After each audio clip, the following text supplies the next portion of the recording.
It's always a party in Austin, Texas when the Longhorns are in town. Bevo, despite the heat, ready to rock and roll on Bevo Boulevard. It is time for some Texas football. Steve Sarkisian and company ready to go in the midst of a 3-game homestand as they have 4 straight non-conference games before they begin an 8-game slate against the SEC. As we welcome you to SEC Network Football presented by Sonic. And you are watching the SEC on ESPN. Boy, the temperatures down on DKR Memorial Stadium turf are going to be extremely hot today, but UTEP ready to come in here and shock the world, they think. Texas will have something to say about that. The 7th-ranked team in the country at home once again. Dave Neal alongside former Longhorn Fozzie Whitaker. Morgan Uber on the sidelines. We'll visit with her in a matter of moments. But here we are, 2 weeks into the season. I think we're all aware of what happened in week 1. Just want to get your thoughts on where this Texas team is heading. Where are they trending right now in your eyes? Yeah, ultimately, Steve Sarkisian mentioned they want to make incremental strides from week 1 to week 2. He thought the offense did that. I also believe that. And then now you take week 2, build off of the momentum that you created, and continue to do that for week number 3 to get to where they're trying to get to by the end of the year. Well, certainly Arch Manning is a hot topic around these parts, and because of that, he is this week's secret recipe brought to you by Bush's Grill and Beans. And obviously, week 1 did not go as well as Arch would have liked, but your thoughts now after another week here at home where he's going. Yeah, he took tremendous steps forward. The offense actually flashed very well and significantly, and it was all because of the water-breathing technique. He was able to stay precise. He was able to stay calm, and in the face of adversity, tuck the ball down, continue to make plays. I want to see more of that unfold for this team today against UTEP. Well, obviously from week 1 to week 2, Arch Manning made a substantial jump in terms of passing yards, 295. How about the touchdowns? He had 4 in the first half alone. So certainly he is capable of taking his game to another level. For more on this Texas offense, let's head down to the sidelines of Morgan Uber. Well, look, this Texas offense is young. 8 of 11 starters today are sophomores or younger. And Coach Sarkisian telling us they still need to find their identity, hoping that it can mirror the personality of quarterback Arch Manning, the swagger and personality he brings to this team. Everybody feeds off of it. Arch also echoing his coach's comments, saying, I'm at my best when I'm loose and playing free, but also recognizing the importance of his growth. He needs to continue commanding this offense and realizing when things break down, he's still got to be a playmaker and make things happen. Well, certainly that'll be the key for him. It's make things happen. And you could say the same thing for the guy running the show offensively for UTEP, Malachi Nelson. It's not very often, folks, you get the top 2 quarterbacks in the class of 2023, or any class for that matter, on the same field at the same time. That's the case today. Malachi, though, had a circuitous route to get to UTEP. USC, Boise State now here. Hadn't played in a couple of years. Your thoughts about him? Yeah, I think he found his landing spot. He feels right at home underneath Scotty Walden's offense. And the reason why is because of the sun-breathing technique. He is able to stay fiery. He is able to stay explosive, and it allows him to be dynamic. And this team is able to score at will just because of the dynamic firepower he brings to the table. He is the leader of this offense, and this UTEP team depends on him to be at his best whenever they, as a team, are at their best. Well, they played their best game, perhaps, under their coach, their young coach, 35-year-old Scotty Waldron last week, beating UT Martin. They put together a fantastic performance. As Malachi Nelson a big part of that? How about 4 touchdown passes, just under 300 yards overall? As a matter of fact, he and Arch Manning have almost identical stats through 2 games. They're both 36 of 60 throwing the football, and only a few yards separate them in terms of total yardage, and 1 touchdown pass separates them as well. So anxious to see Malachi Nelson. So much talked about him a few years ago, and now he gets the center stage for the Miners from El Paso. There is the 35-year-old Scotty Waldron. Scotty, Coach Walden is one of these, I can't even begin to describe the energy that Coach Walden brings to the table. I can tell you this, he will be worn out when this game is over. There's another guy that's calm, cool, and collected, though, on the other side, Steve Sarkisian. Boy, what a job he has done. Obviously, despite that loss to Ohio State, everything that they want to play for is still out in front of them. And he seems to think that every snap that they can take with this young group of players will just make them that much better. Yeah, it's a great opportunity for both of them to see where their depth is as a team, offensively and defensively. And the same thing for UTEP. They're going to have their opportunities to play against a Power 4 opponent. The matchup is at hand. Excitement is on the brim. It is a hot day, and there's a look at Scotty Walden right there, buddy. He is ready to go. He'll be like that all game. 93. The feel-like temperature on that turf will be well over 100 degrees today. Ryan Niblett and C.J. Baxter back to return the kick as UTEP won the coin toss. They defer, so Texas will get the first opportunity to put points on the board, and we are underway here at DKR Memorial Stadium. Here comes Niblett out of the end zone about a yard deep. And hit at the 21 and dropped right there. Well, here comes Arch Manning. 6'4", 220-pounder. Last week, 19 of 30. 4 touchdowns on the year, 36 of 30. Added 61 yards this year on the ground. And so what are you going to look for today? What's going to be a barometer of how well things are going for Arch? Yeah, ultimately staying calm in the pocket, but it's all about precision and accuracy for Arch. He's had some errant throws in week 1 and week 2. Hone that in and make this offense go on first and second down so they could be better on third. Point of emphasis this week, that first and second down situation. Let's see how they handle that here on their opening play of the game. So far, so good. Out over the 25 to the 28-yard line goes C.J. Baxter. C.J. up over 100 yards on the year.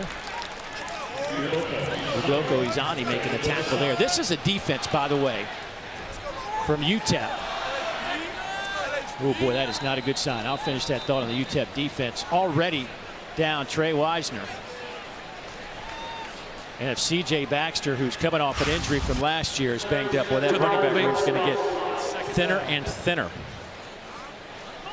Yeah, and can't really tell where he's shaking up. It looks to be on the lower body aspect. He's able to walk off at least under his own will, which is positive, but he's already gone through a lot of adversity as is in his career so far at Texas. Christian Clark will come in to replace him. We'll try to get an update on C.J. Baxter as soon as we can. We'll pass it along. They'll swing it near side. Here's Clark. Over the 40, over the 45, out to the 47-yard line. And still on his feet. They finally spot him at midfield. He got an extra 3 or 4 yards out of that. Xavier Smith tried to bring him down, but it took a bunch of white jerseys. 23 yards. Yeah, Jack Indries, the tight end, does a great job of blocking on the edge and securing the opportunity for Christian Clark to get out there and make some plays in open field, and then obviously pick up a big explosive for a first down for this Texas offense.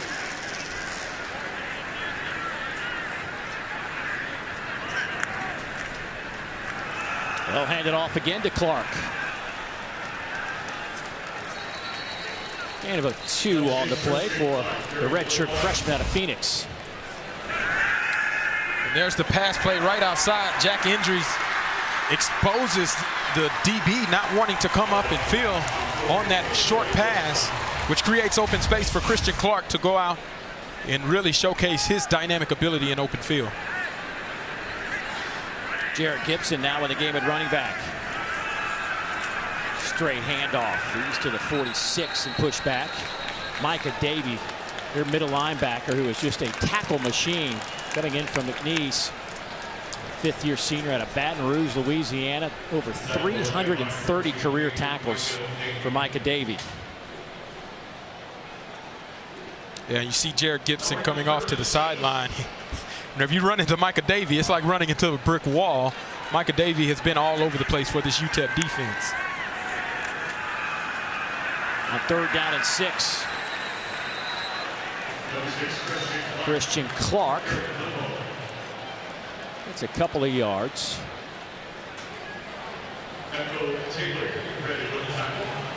So 4th down. Looks like this offense is going to stay on the field. Yeah, I believe that's was the goal. You call a run play on 3rd down with the expectation of getting some yardage and expectation that if you don't get it, you're ready to be aggressive on 4th down in midfield. Texas 3 out of 7 on 4th downs this year. UTEP's going to take a timeout. UTEP. This is their first charge. Good thing situated on that side of the ball.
This UTEP defense has been fantastic this year. Look at the numbers. I know it's only 2 weeks in, but they have caused a lot of problems for two offenses at Utah State and UT Martin with getting in the backfield and being very disruptive.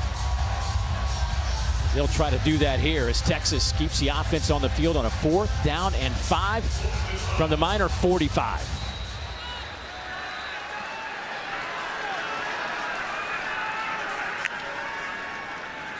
Miners have had 4 stops on 4th down this year, as opponents have tried to go for it on 4th down 6 times. Manning. Sidearm sling, and that one's a little bit behind Ryan Wingo.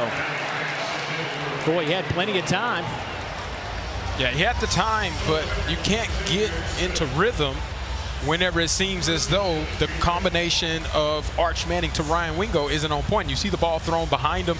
That's an extremely difficult pass to make, going across your body, resets his feet, but it's just going against your body and the momentum that makes it that much harder to be accurate.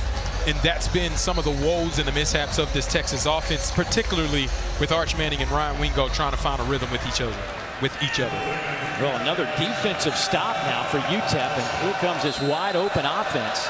They'll spread you out. They'll run a lot of tempo. Getting that first down on every drive is highly critical for what they want to do offensively. Ashton Emery, your running back, alongside Malachi Nelson. First throw is caught in Texas territory at the 46-yard line to Torrent Goins. But Malachi Nelson, former #1 ranked quarterback in the entire country in the ESPN 300 list, now on his 3rd school. Handoff right side, Emery, nothing there. I think he got right back to the line of scrimmage.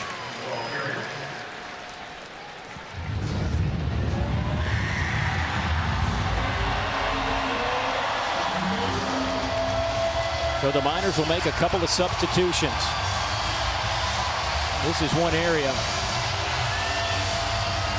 that Texas has been so good at. They're limiting their opponents to less than 26% on 3rd down conversions. On the flip side, UTEP has converted 32%. They'll try to get it here, and that's right on the line to gain.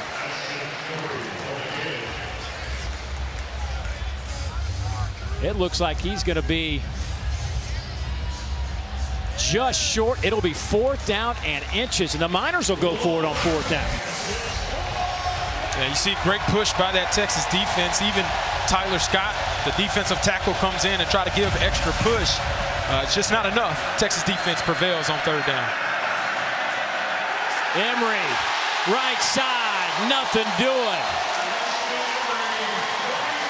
A brick wall formed at the line of scrimmage, and it's a turnover on downs, and the Longhorns will have it back.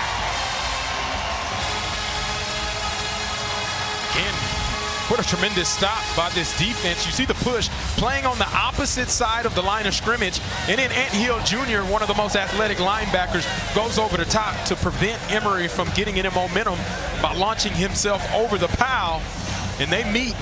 And that's where you see Texas defense really find a way to get off of the field in their stop of the day, as it seems like these two teams trading defensive blows on their first opening drives. Arch Manning and company back on the field at the 45-yard line.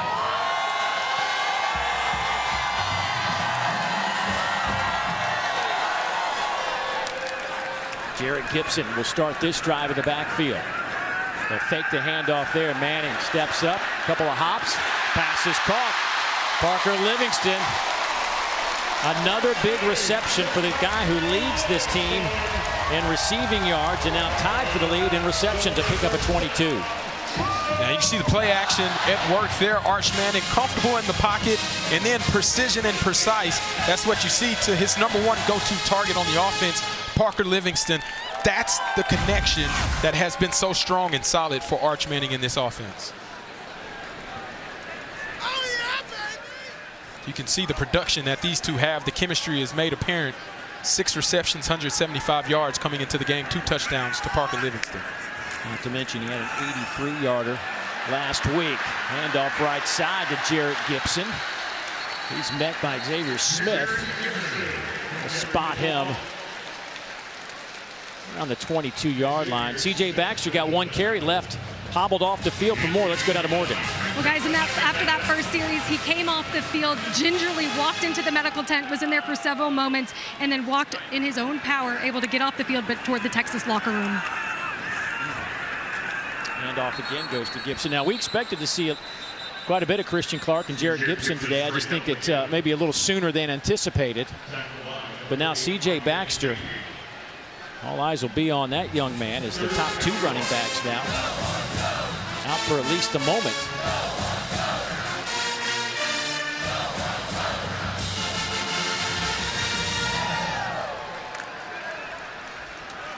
So a 3rd down and short coming up.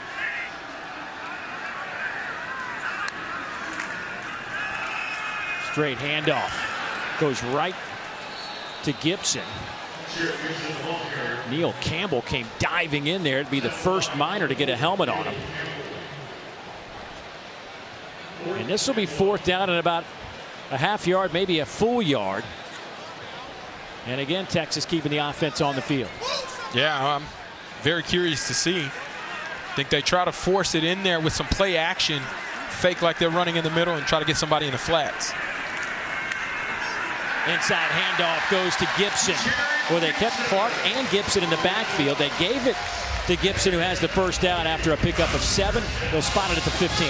I like this misdirection. You motion a guy out of the backfield, try to lighten up that box. You find huge holes on the inside with DJ Campbell leading the way, and Jared Gibson picks up the first down for this offense. Well, red zone's one of those topics we talked with Steve Sarkisian with yesterday. And says, hey, man, we just got to be a little bit better. I mean, it's not great numbers through 2 games. See how that practice has paid off. Manning scours the field, looks left, trying to get something to open up. Will take it himself. He's hit at the 10 and falls forward near the 8. Dante Thompson chasing him down. That'll be a gain of 7. It's a great job by Arch, trusting in his teammates. First read isn't there, second read isn't there. Pull it down, go make a play with your legs. Quick snap, handoff right side. Christian Clark cuts it back near the goal line. They're going to spot him just shy, like inches shy of the touchdown. You see the push that this Texas offensive line is able to create. Christian Clark presses the heels of the lineman, cuts upfield, and just short of his first career touchdown as a Texas Longhorn, but he puts this Texas offense in 1st and goal from the 1. They'll line up in a traditional I formation. The tight end in motion, work the left side. Flag is down at the line of scrimmage. Neil Campbell hits Clark in the backfield. Looks like that might be offside. Offsides on the defense. UTEP.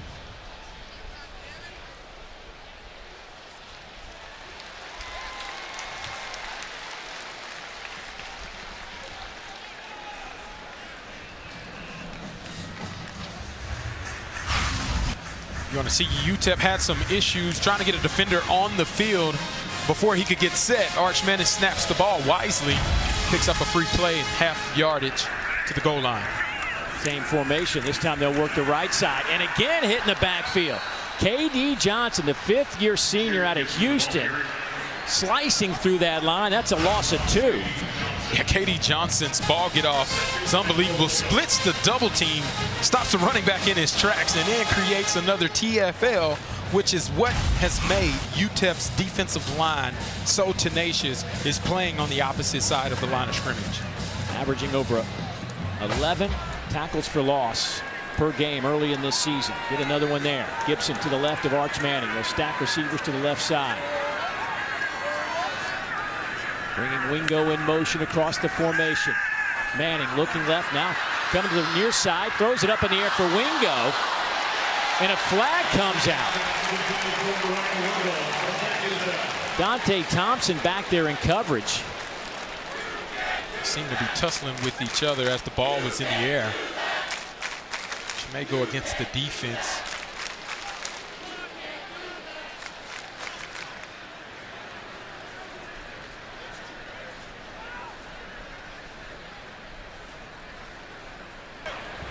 There are 2 fouls on the play, both by the defense.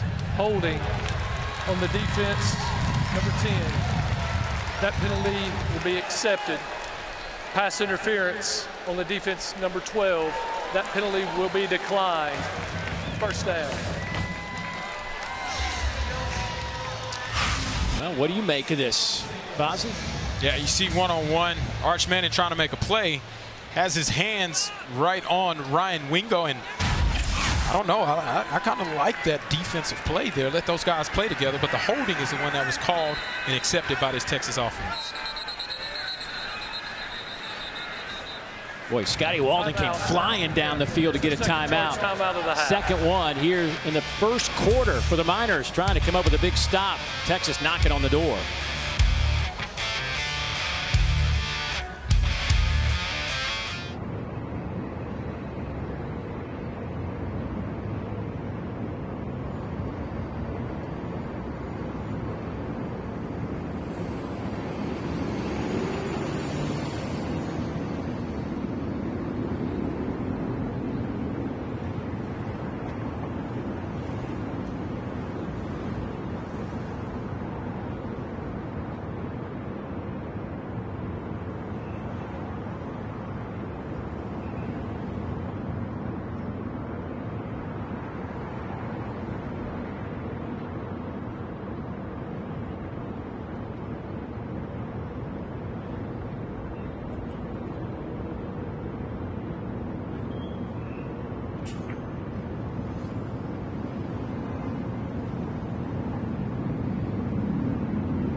Now it's time for kind of a big deal, brought to you by Old Trapper. Red zone issues for Texas. What's going on?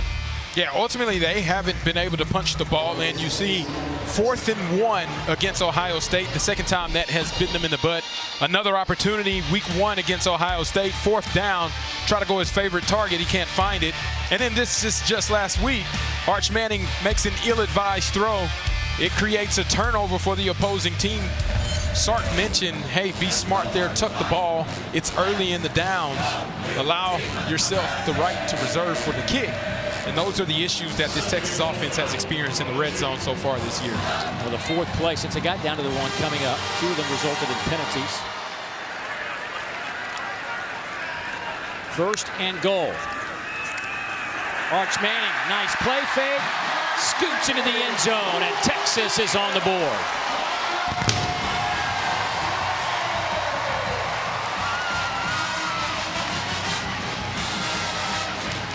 It's a beautiful design by Steve Sarkisian. You fake the inside dive, which they have shown you a couple times before, and then Arch Manning is able to use his athleticism, looking like his grandfather, Archie Manning, getting around the edge and scoring the first touchdown of the day.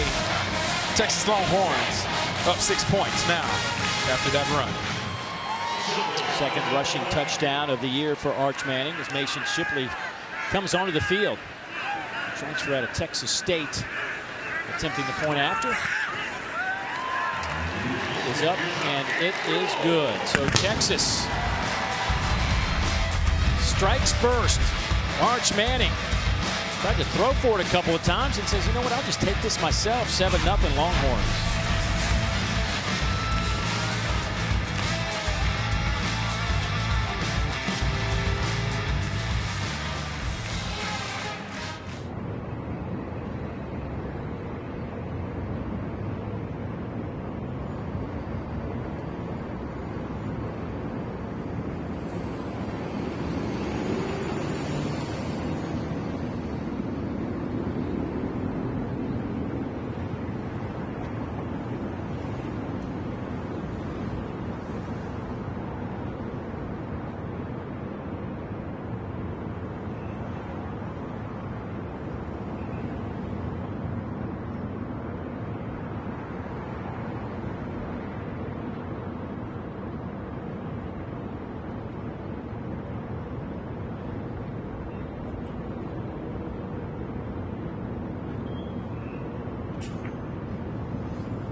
SEC Network Football is presented by Salted Caramel Toffee Iced Coffee for only $2.99.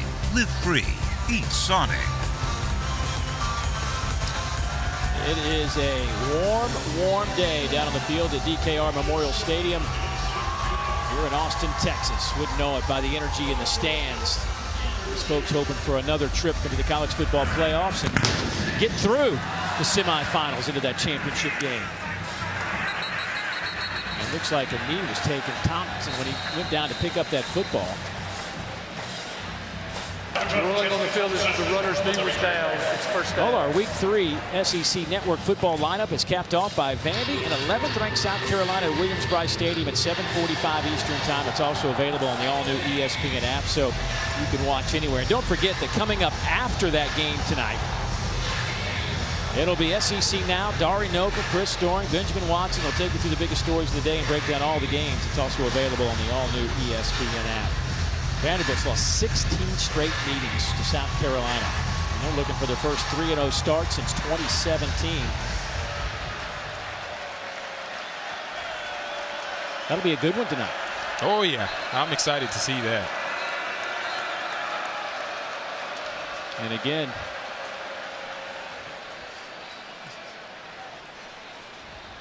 is that a timeout? We got a timeout, but Dave, I do have to point out that's a critical mistake from UTEP. Thompson goes back deep, feels the ball with the knee on the ground. You put your offense in a hole starting from the 3-yard line with the expectation of creating some space, of pushing down the field. UTEP will not be charged with their timeout. They have one timeout remaining from the half. Please reset the play clock to 25 seconds. Start on my signal.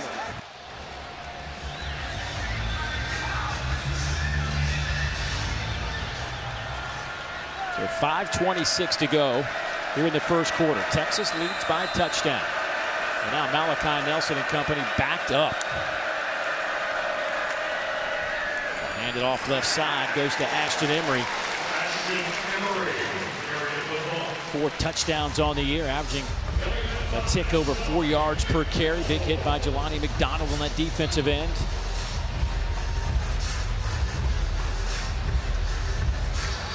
Little breathing room. It's still going to be second down.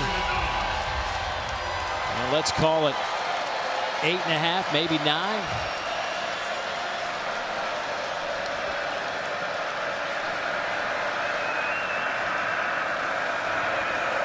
Fake it to Emery. Sling it to the outside. Kenny Odom trying to turn the corner. Odom out to the 10-yard line. Grayson Littleton, the true freshman on that back end out of Tampa, Florida. And that's where UTEP gets very creative offensively.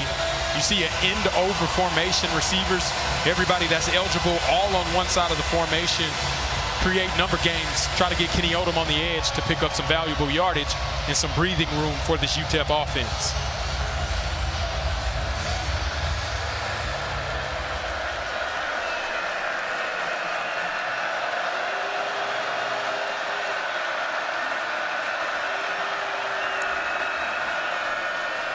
Little run blitz, and Emery catches him in the blitz, and he should have enough for the first down. It's really close.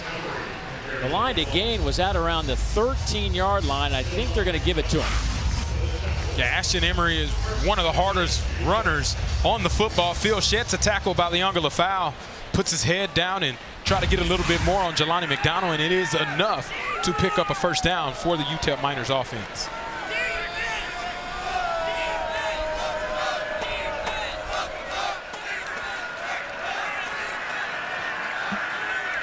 Can take a little bit of a deep breath here.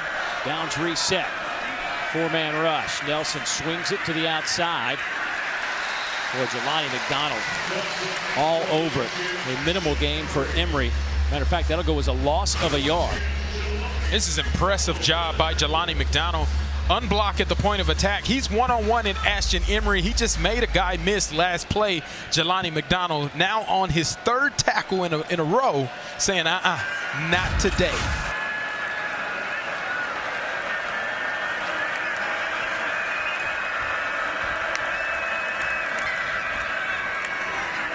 Another inside handoff to Emery. He's met at the line of scrimmage. Ethan Burke, that fourth-year senior from right here in Austin, and Levon Johnson, transferring from Maryland, making a play. Also going to look at Marad Watson. Some big boys up front. Well, it didn't look like Texas was set defensively. Nelson tries to catch him, lost it up in the air, and has to throw it away. Pressure came from Hero Canoe.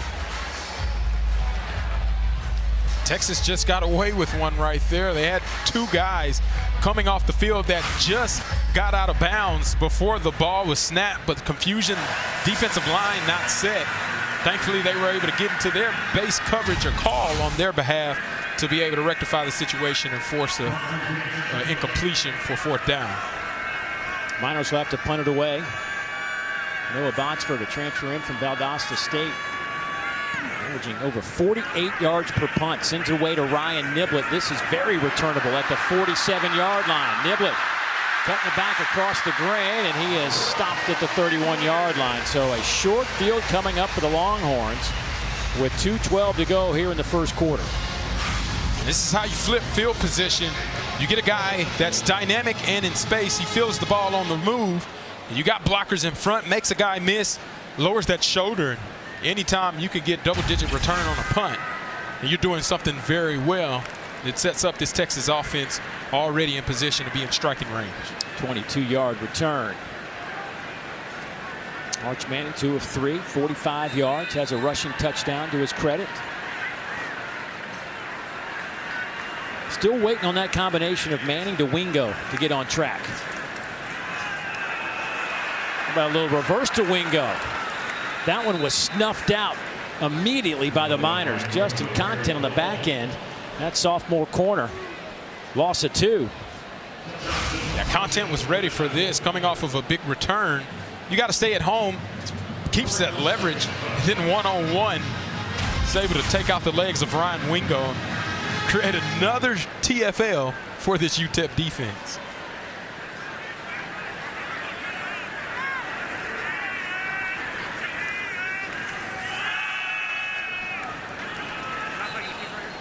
Handoff goes to Christian Clark, or excuse me, Jarrett Gibson. Lance Russell making the play.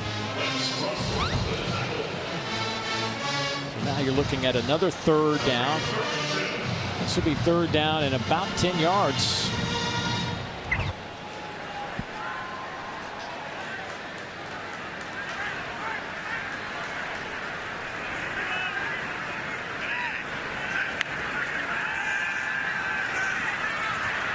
Coming near side, gets that one to Clark. He's hit at the 25, breaks a couple of tackles, diving for that line to gain, and he may have it. Had to get down to the 21. Let's see where they spot it. Looks like he might be a little bit short of the line to gain by maybe a yard. Yeah, what a tremendous effort. Arch Manning finds Christian Clark in open space. He lowers that shoulder but keeps those legs driving. Low center of gravity and dynamic ability that he has to make people miss. Showcases why Texas is really high on Christian Clark, and he has some opportunities to already leave his mark on the game.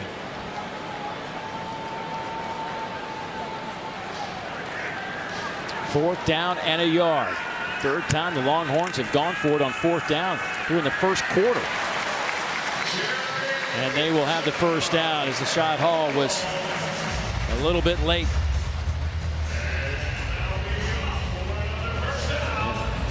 That will do it for the first quarter. Texas with an Arch Manning touchdown from 2 yards out, lead it by a score of 7-0. Second quarter football coming up as the Longhorns trying to stretch this one out.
You're watching the SEC on ESPN.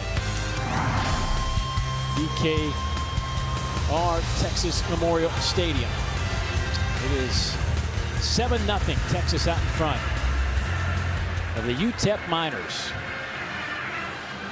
Arch Manning today in the first quarter, 3 of 4, 54 yards. Texas has had the football for over 10 minutes of that first quarter, and they continue to possess the football here inside the 20-yard line. Jared Gibson in at running back. He will hand it to the sophomore out of Gainesville, Florida, by way of IMG Academy. We'll look at some of these first quarter numbers for you, and as you might imagine, it was dominated time of possession, plays, yards, score by the Longhorns.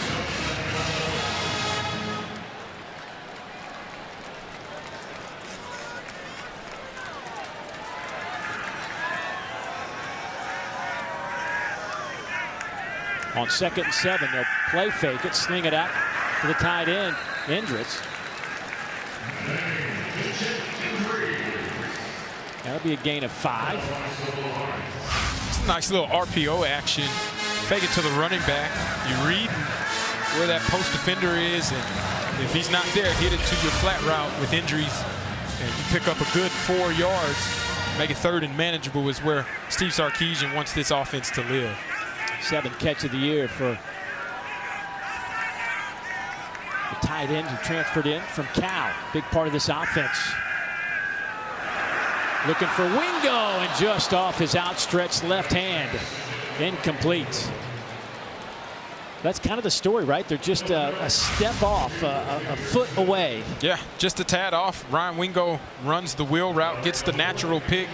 It's just overthrown just a little bit. That's where those two have really struggled with overthrown passes or inaccuracies. And over the course of the season, you see 10 incompletions for only 65 yards and an interception versus the success that they had found last year. So another 4th down attempt. It'll be 4th down and about 3 to go for the Longhorns. They're 2 for 3 on 4th downs today. Manning coming near side, having to scramble, runs back the other way, trying to get somebody open. Stops, fires back across his body. That one's picked off in the end zone. A flag comes out around the 5-yard line. Xavier Smith with that interception.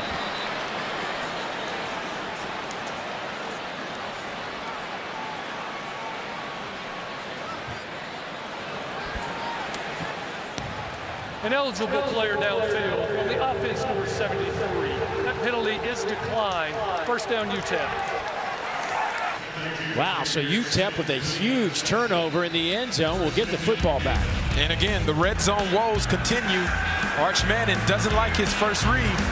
Tries to reverse field. Anytime you throw it across your body, bad things typically happen. UTEP able to capitalize in the end zone. 1st down, Miners.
7-0 Texas. They were hoping to make it 14-0, but the interception in the end zone gives UTEP the football now at their own 5. Their third drive of the game. They started at the 45, the 3, and now the 5.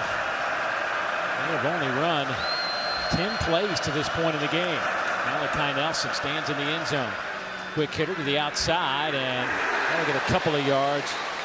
Trayvon Tate got hit immediately. Now let's take a look at that interception again. You're going to see Parker Livingston in the slot route. As Arch Manning rolls out, that's his first read. He should throw the ball right now. That's a pickup that could be easily done, and that's what Steve Sarkisian wants to see Arch do more of. That play blown up immediately. Ashton Emery nowhere to go because Travis Shaw just blew that play up. The first-year Texas Longhorn transferred in from North Carolina, a loss of 4. Yeah, Travis Shaw one-on-one with Ivan Escobar. He's just too quick. Ivan Escobar doesn't even get a hand on him. You don't block a guy like that, he'll make you pay.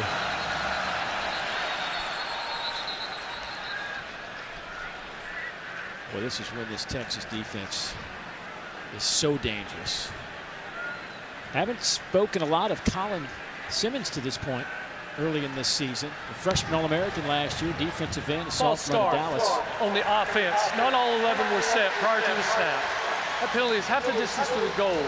It's third down. Colin had 9 sacks a year ago as a freshman. Came out and said he wanted to set the single-season sack record. Well, he better get going. Yeah, and better believe a lot of attention is going to go his way on this third down, backed up in their own end zone. Colin off that edge. Standing up, wearing number 1, ready to go. Emery in the backfield along with Nelson. Here comes Simmons. He just does miss Nelson. Pass is complete. They'll pick up a few yards, but that is a long way from where they needed to go. Malik Muhammad back there in coverage. Check out this inside move by Colin Simmons. Fakes the upfield and then gets to Malachi Nelson. If he doesn't get that ball out quickly, that might would have went the Longhorns' way on a sack, and Colin Simmons might would have been celebrating in the end zone with the forced fumble if he's able to catch him off guard. That is a big ask for any tackle. Oh, yes. Oh, yes. Botsford to punt it away. Another returnable kick. Here comes Niblett near side. Flag comes out, though. Niblett to the 30, to the 20, and pushed out of bounds.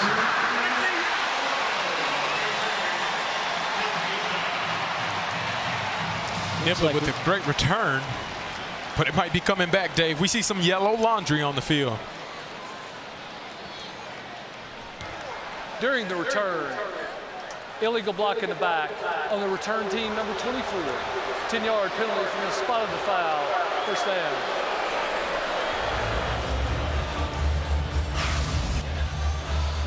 See, check down in the middle of your screen. Warren Robinson just extends that hand to try to aid in blocking his defender, but ultimately, whenever you extend and push in the way that you did, that's an easy call the referee are going to make every single time, which has cost the Longhorns this season with a number of penalties that they had, 12 just a week ago, in their outing against San Jose State.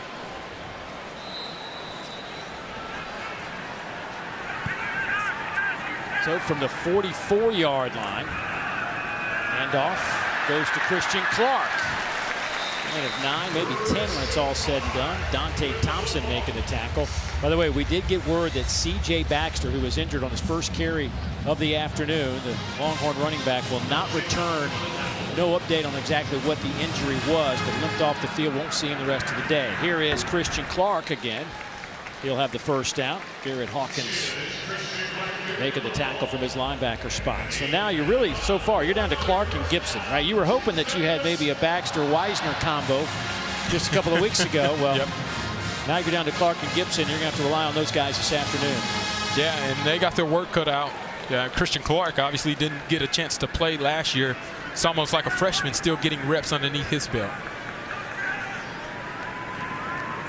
Wingo in motion a couple of ways. Handoff goes to Gibson, cuts it back. He's to the 35-yard line. Again, Dante Thompson having to come up to make the play. Gain of 6.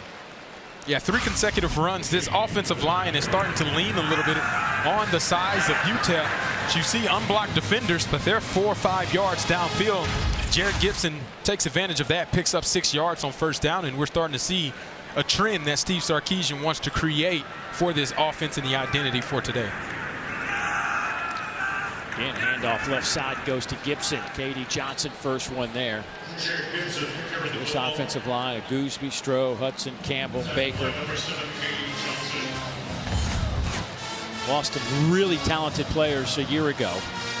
But Gooseby, a guy they're really high on, just a sophomore.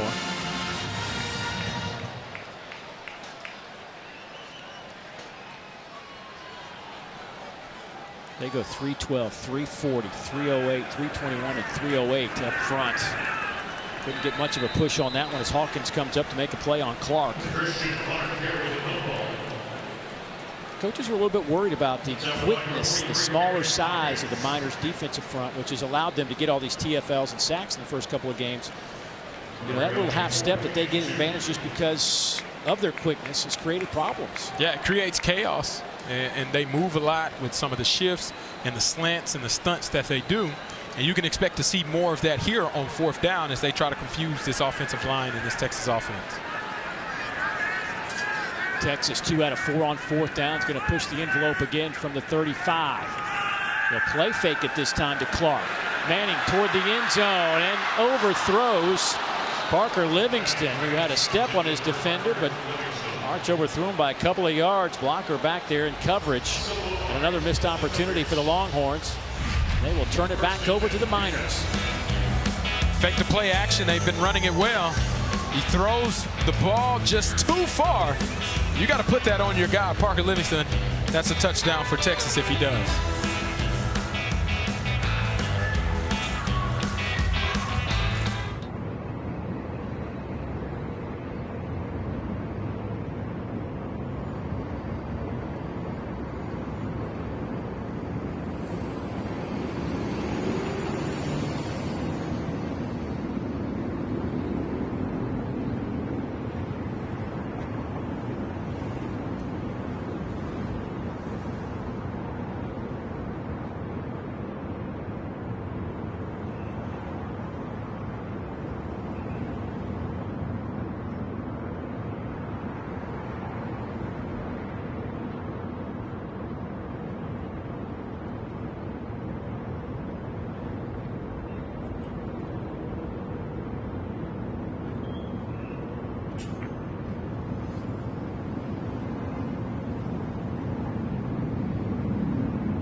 Welcome back to SEC Network Football.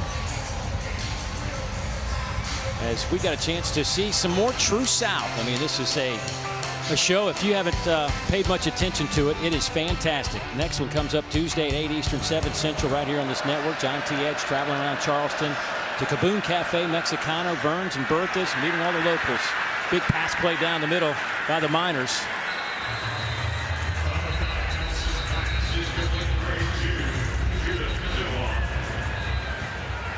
We got a flag on the field on the far side. We'll see what it is.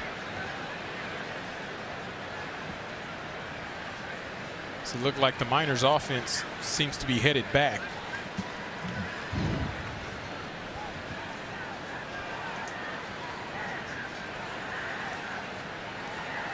That was clearly the biggest play for UTEP this afternoon. Yes.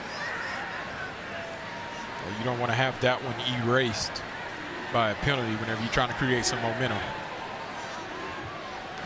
Holding on the defense. That penalty is declined. First down. So Judah Nzinwa comes up with a big reception. The redshirt junior transferred in from San Antonio Junior College. Yeah, here's the rhythm that we talked about. Malachi Nelson needs to have in order to get this offense rolling. And Nzinwa does a great job of drilling it in, using his body to keep himself in between the ball and the defender. Cradles it in, and a big explosive play for this UTEP offense. Hassan Wilson in the game at running back. Number 14, Malachi Nelson, though, coming near side. Throws back across the middle. Not a good pass. Right into the belly of a Longhorn defender. Jelani McDonald with the interception.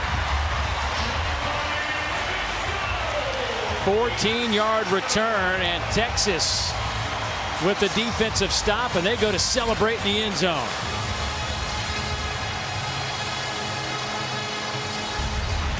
Back-to-back drives, Dave, where we see the quarterback escape out of the pocket. Doesn't like what he sees, tries to throw the ball across his body, ends up in the opposite hands. Jelani McDonald in Texas takes over the ball.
Well, both of our quarterbacks who came out of the class of 2023 as your top two signal callers are both thrown an interception today. Yeah, Arch Manning obviously trying to create a play on fourth down, throws across his body, ends up in an interception in the end zone, and almost the exact same thing, Malachi Nelson throwing across the body, and it turns into a turnover. Manning hit as he throws, and that one's incomplete. Trying to hit Jordan Washington, another one of those tight ends. I mean, there's like 5 tight ends we could see today. That room is full of talent. Yeah, Steve Sarkisian has spoken highly about Jordan Washington and getting him the ball, but being able to protect at the point of attack gives Arch Manning an opportunity to complete that pass under pressure is the reason why it fell incomplete. Manning 4 of 9, 58 yards. Does have a rushing touchdown. We'll throw it here. And misfires on Wingo again. And Wingo was open on his break. For more on Arch, let's go down to Morgan. Well, after that overthrow in the end zone, Livingstone came over and picked up his quarterback, saying, "It's all right, man, we got this." These two, they're roommates, and on weekends we're told there's zero football talk, but midweek after hard practices, they really harp on the game plan. And you know who were also some pretty great roommates, guys, the McCoy and Shipley connection, an unstoppable duo, and Livingston telling us we're not quite at that level, but we're going to keep growing our relationship and connection, and the goal is to be better than they were. Well, Manning here trying to send one down the field, and that one is incomplete. Two Longhorns right in the same spot, and that'll be a stop for the Miners. Yeah, just miscommunication. Both Ryan Niblett and Jack Entries are in the same spot. They actually collide and hit each other and force the incompletion there. And this is not the offense that Steve Sarkisian envisioned, making incremental steps moving forward. It seems to be they're actually taking a step back, and the UTEP Miners defense is showcasing why they're so good.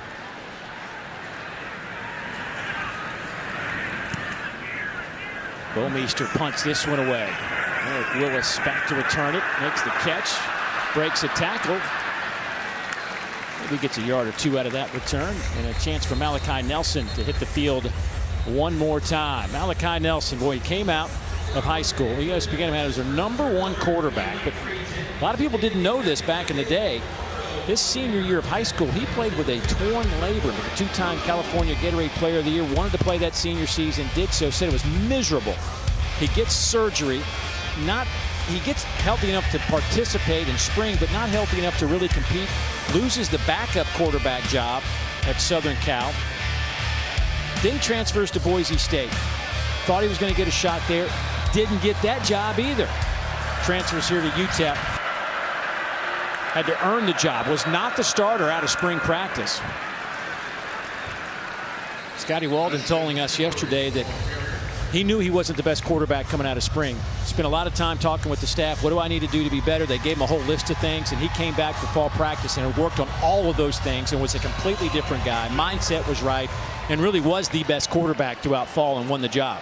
Yeah, one uncharacteristic throw by Malachi Nelson, trying to throw across the body, but overall, throughout the course of this season, he's played fairly clean.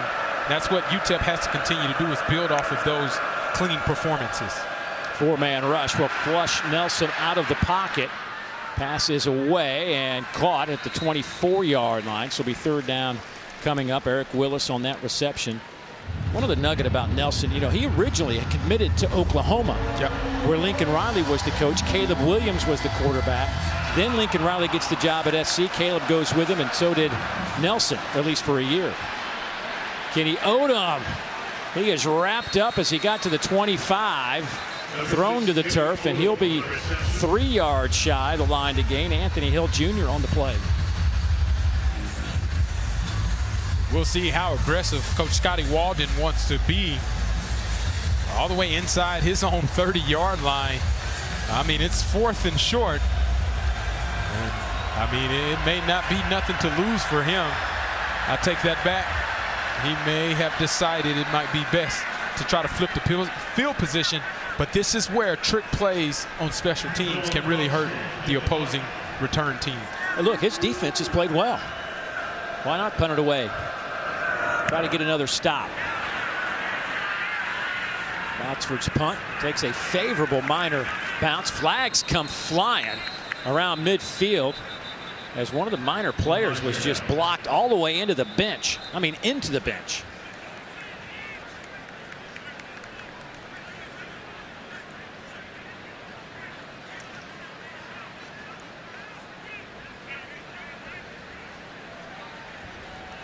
We'll see who this is on, but showed the graphic a little bit earlier about the woes that Texas had last week in penalties. During the kick, personal foul, illegal blocking out of bounds on the receiving team, number 24. That penalty will be enforced half the distance to the goal from the end of the kick where it's first down. Well, that's a bad mistake for Texas. That'll back them up inside the 10-yard line. And here goes some of the mishaps of Arch Manning. You get one-on-one opportunity on 4th down. You got to be able to complete that pass again to Ryan Wingo. That connection seems to be off. And the second time that they try to go to him in the end zone, it doesn't end up in the right hands. And then again, just errant throws. The decision-making, the comfortability of him in the pocket, there's something off. And there needs to get fixed immediately if they want to have the success that Texas and Steve Sarkisian plan for them to have throughout the course of the season. Of course, last week, a lot of discussion on some of the social media outlets about is Arch healthy or not. Well, we asked him bluntly yesterday, and he said, I'm perfectly fine. Nice handoff. Gibson picks up a first down. Barnes and Davey there. You know, you saw video of him grimacing. Well, we saw some video from last year, and it was the same kind of look. The motion's the same. And we said, hey, is there anything to it? He says, no, I'm perfectly fine. Yeah, he actually mentioned he was upset by making the bad pass, which is why he was grimacing. Here goes Gibson again.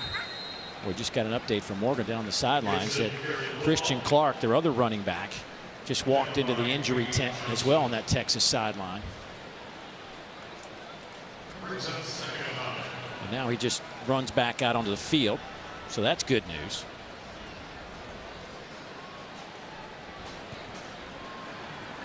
Probably had an equipment adjustment he had to make. Looks perfectly healthy here as he gets to the 20-yard line. Once again, C.J. Baxter out for the rest of this game. Got hurt on his first carry this afternoon. Limped off the sidelines. And haven't seen him since, and we're told that he was done for the day. So it'll be the Clark and Gibson show. We might see a little James Simon along the way.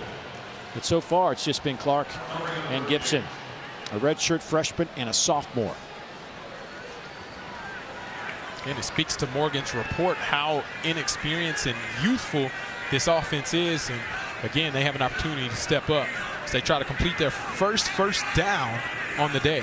0 for 6 on 3rd downs. 4-man rush. Manning is flushed near side. Throws it down. That one is through the hands of his intended target. Looked like Emery Winston was the intended receiver, and that could have been picked off. Yeah, and again, Arch rolling across his body. He's trying to make a play, and it's just a little too high for Winston, and it almost turns into another interception for the UTEP Miners. But the Miners defense holds. That again, 0 for 7 on 3rd down. It's been the woes and the topics of what Steve Sarkisian has been trying to address with this young offense and getting that chemistry and balance down.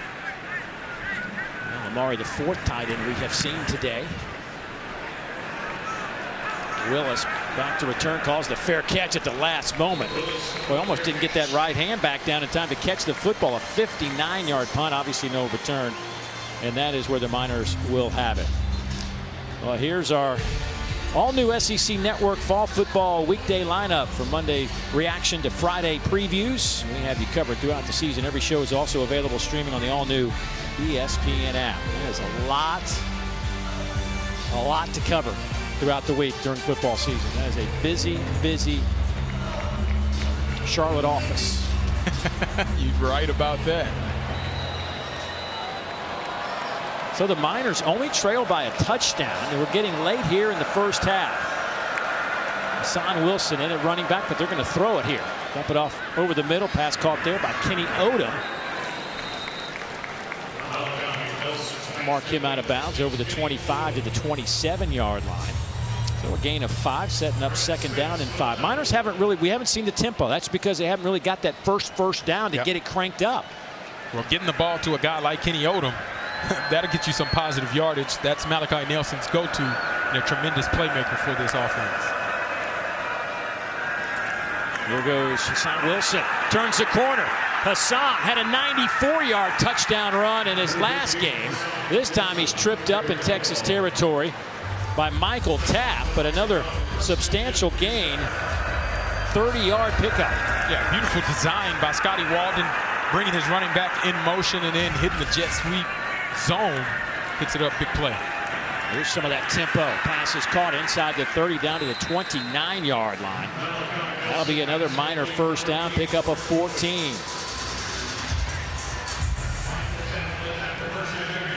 Torek Goins with that reception. 6 catches on the year for Torek. First down and 10, UTEP. 4-man rush.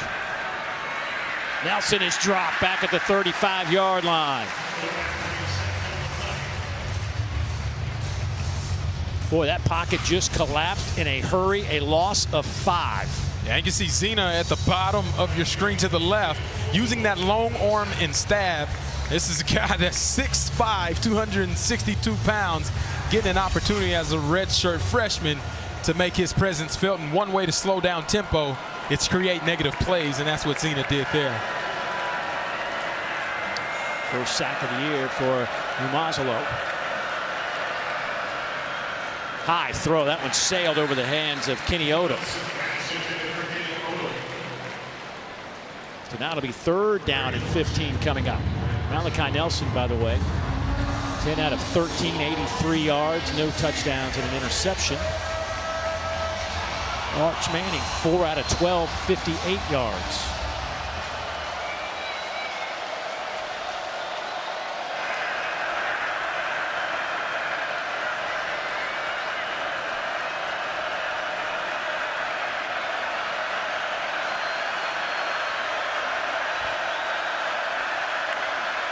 Pressure comes. Nelson throws over the middle. Pass is caught. He's going to be 3 yards shy of the line to gain, but sets up a 4th down and short as we hit the 2-minute timeout. UTEP down a touchdown, trying to strike here in the 2nd quarter. We'll see what happens when we come back.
I'll tell you what, guys, it has not been pretty. There has, I mean, the word we threw around yesterday in our meetings was get this offense in sync. Well, they have not been in sync today, that's for sure. As UTEP trying to strike here before halftime to knock this game up. It is 4th down and 3.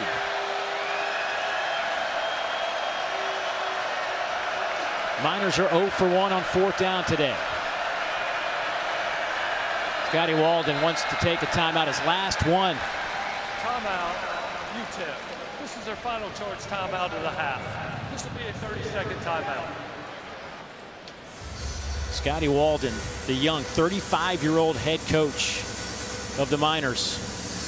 This is just the second time he's ever been in the stadium, actually the third today. The first time when he was an offensive coordinator at East Texas Baptist College back in 2014 on the way to a long road trip, as he was talking about, man, at D3 level, you're on buses to go play games. And they always tried to stop somewhere at a cool place to practice, get out, let the guys go through a walkthrough, whatever, just kind of break up the trip. And they came here in 2014, a young man out of Fort Worth, Texas.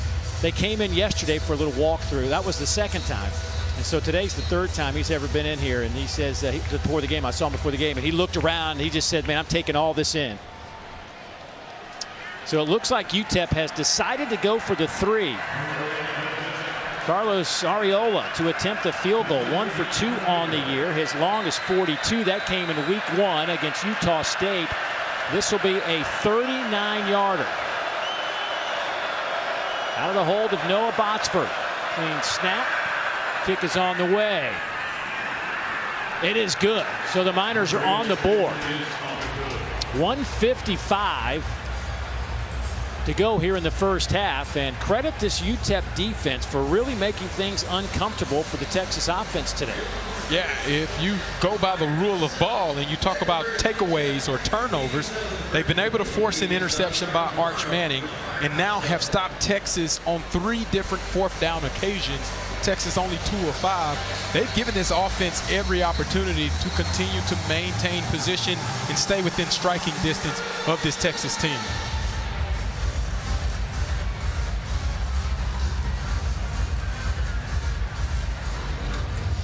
Well, you're watching SEC Network football presented by Sonic. As we see what Steve Sarkisian's trying to draw up for his club. They have put together 142 yards of offense. They have run 36 plays, averaging less than 4 yards per play today.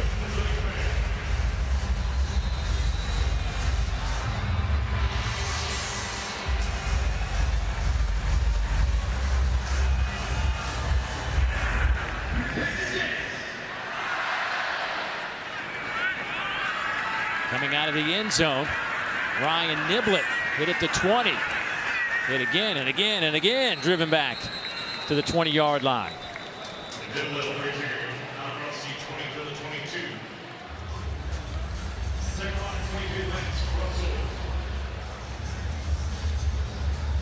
So what are you looking for offensively right here in a 2-minute drill? Yeah, you got 3 timeouts. That's the most important thing of how you want to utilize those timeouts with your space. Number 1, it starts with protection. Take care of the football. Give Arch Manning time to be able to be comfortable in the pocket. And then number 2, find that sync that we were mentioning with Ryan Wingo and Parker Livingston. Get them involved early, short, quick throws, and then picking up first downs to keep the clock stopped and efficient on 1st and 2nd down. Manning misfires again to the outside, trying to hit Christian Clark. Arch now 4 of 13. To me, it seems as though Arch may be pressing a little more than he has to. No Baxter, no Wisner. You don't have DeAndre Moore as well. 3 of your typical starters on the offense. The rhythm is off, and Arch may feel some pressure by forcing it. Handoff comes near side to Christian Clark. Helmet comes off. Elijah Baldwin, the bandit. Well, he looks good getting off that bus at 6'7", 230 pounds. He'll have to head up to the sideline after losing his helmet. Don't forget, 3 timeouts remaining for Texas. Boy, just looking at some of these numbers. Arch started 4 of 5. Due to the helmet coming off by number 32 of the defense, this carries a 10-second runoff. Texas has declined the 10-second runoff. The game clock will start on the snap. There you go. Since that 4-5 start, Arch is 0 for 8 with a pick. That's not what you want to have happen, Dave.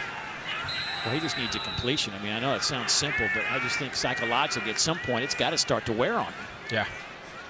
It's similar to basketball, right? Just got to see the ball go into the hoop, get a layup. I think that's what needs to happen. That one could have been picked off, deflected at the line of scrimmage. And this offense will head back to the bench, and Texas will have to punt it away. And you see hands up in the face. It's a quick, easy throw. Sees the window of opportunity, gets picked, and Rudolph, he is bashing himself right now, wishing he could have kept his hands on that. That could have been another turnover for the Miners defense, but they still hold up on 3rd down with an opportunity to get their offense the ball back and a chance to try to put some more points up on the board before half. Eric Willis back to return this punt. Miners coming after it. It is returnable, however. Actually, fair catch taken. And so the Miners will have it at the 33-yard line with 1:27 to go. The problem is there's no timeouts. Yep. So you got to be able to get out of bounds, number one. If you have a chance to stay in bounds, or if the ball is thrown in the middle of the field, you got to pick up the 1st down so that the clock stops and then get to the mechanics of getting back on the ball. The beauty of it, though, is with Scotty Walden's offense, they have tempo built in already, so they know how to go fast, and that aids in the way that they like to do their process of running 2-minute drill at any point in time. Don't forget, last week you and I were South Florida, Group of 5, Power 4. We got the same situation going here. These Group of 5 teams start beating these Power 4 teams. They're not going to want to see us coming into town. Yeah, it's bad omen. You and I right now. Long way to go, though. UTEP, though, trying to make something happen here with no timeout. Boy, that's a quick hitter. Going to chew up some clock. It's exactly what Texas would want. 2-yard gain.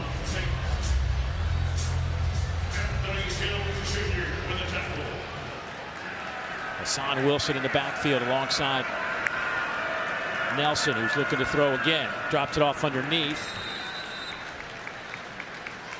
Boy, at some point you got to try to stretch this field a little bit. These underneath throws with no timeouts, you're not going to get very far. Yeah, it doesn't help. You got to get past the sticks if you're going to throw anything in the middle of the field. Otherwise, you need to stretch the field or try to throw an out-breaking route to be able to catch it and get out of bounds to stop that clock. Now Texas thinking maybe we get another shot here. If we get a stop, force a punt, we got our 3 timeouts. We could use one there. We still have a fighting chance to add to our 7 points.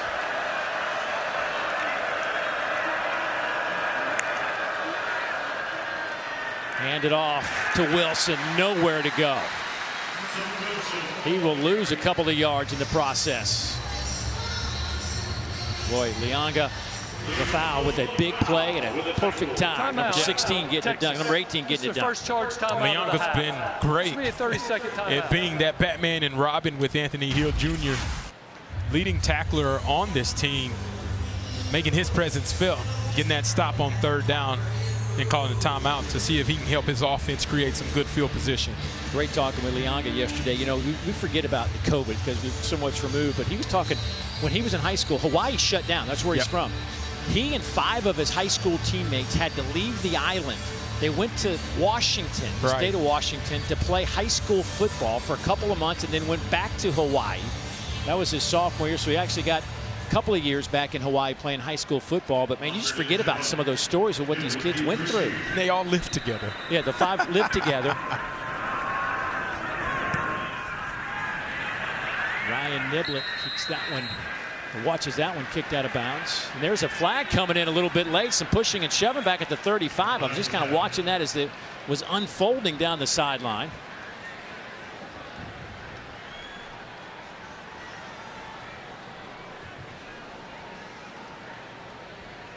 Speaking of flags and the game we called with South Florida last week, that was prevalent on Florida's team, which created field position for the opposing team to get into scoring range last drive. As the referees obviously confer, Steve Sarkisian figuring out. After the play was over, personal foul on the kicking team, number 14, throwing a player to the ground after the play. 15-yard penalty, first down.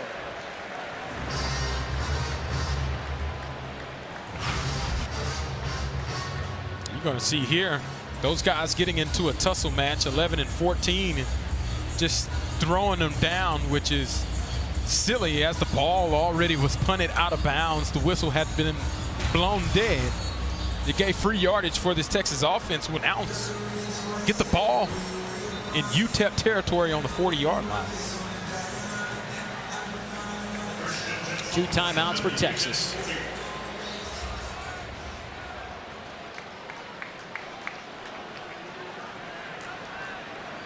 Jared Gibson will start this drive in the backfield.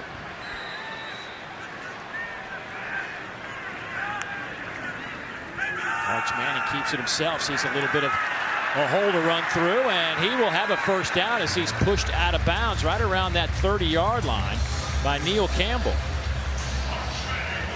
Maybe this will help get Arch Manning a little more settled. Utilizing his legs is something he's done very well. Maybe that finds a way to get him into rhythm, help this offense get some first downs, first down. That first completion for Arch today was 23 yards. They're at 58, but they're going to keep it on the ground right here with Jared Gibson. He'll pick up 8 more. 38 seconds to go. Longhorns line up in a hurry. Arch Manning trying to run for it, and he is held up, and he'll lose a couple of yards. That's Solo Barnes on the back end with a nice play. Solo Barnes has made a couple solo tackles and impact plays already for this Texas team. Arch 1-on-1 tries to take that inside shoulder. Solo Barnes is not buying it. Stands up and flexes again and stick that foot into the dirt, slide a little bit, slip and slide records into that tackle. Solo Barnes with the TFL. That's where this UTEP defense is deadly and dangerous, is by playing on the opposing line of scrimmage and creating losses for those teams in the run game.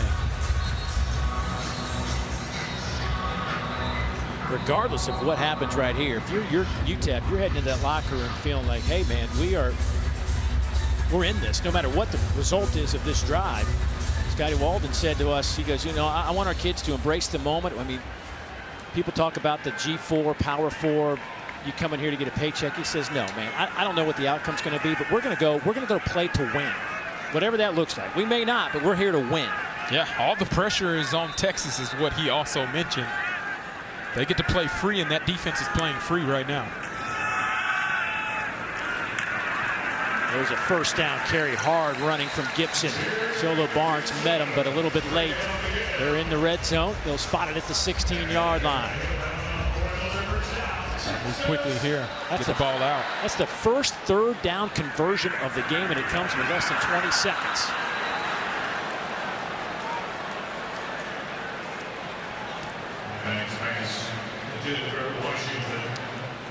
"13 seconds. Second down and 10. And for Texas there, that actually would have worked in their favor with Jordan Washington not being able to possess that ball. He falls inbounds. That clock would have kept moving, or they would have had to use their final timeout, which Steve Sarkisian probably wanted to save to set up a field goal opportunity if they need to. Manning has missed 10 straight. That streak is over. Pass is caught down to the 5-yard line. Goes Jordan Washington on that reception. That'll be another Texas first down. 6 seconds on the clock. Sarkisian. Timeout, Texas. Wants a timeout. This is a final charge timeout of the half. This will be a 30-second timeout. He will get it. Do you take a chance and maybe one play toward the end zone? You have that time. With you being on the 5-yard line, it has to be a quick throw right now, maybe a back shoulder fade. It has to be in and out. And you better get one-on-one coverage on the outside. Otherwise, you take the field goal. With this offense and where Arch Manning has been struggling, trying to find that rhythm, and being aggressive and staying aggressive shows the commitment that Steve Sarkisian may have in Arch Manning.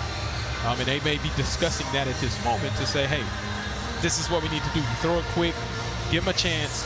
If not, then we roll out our kicking team, but it's either your receiver or nobody comes down with that ball. So Arch Manning and company back on the field with 6 seconds to play. Christian Clark in the backfield. Miners trying to get aligned. A little late getting some players in.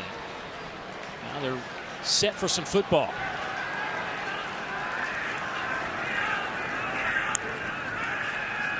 Manning sees some room to run. Touchdown, Texas. His second of the game. This one from 5 yards out.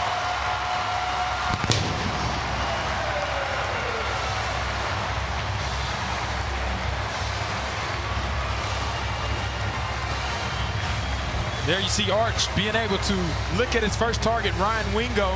He doesn't like it. Second target, Christian Clark covered up. Tuck that ball, take it into the zone, and that's what Steve Sarkisian wants to see. If it's not there, make a play. And that's exactly what Arch Manning did there. Shout out to that offensive line. Give him that time to go through his read and progression, and then finalizing, capped off in the end zone. Mason Shipley to attempt this point after. Hammer that through the uprights. He is now 8 of 8 point afters this year. That pushes the lead to 11. It's 14-3 with 1 second remaining.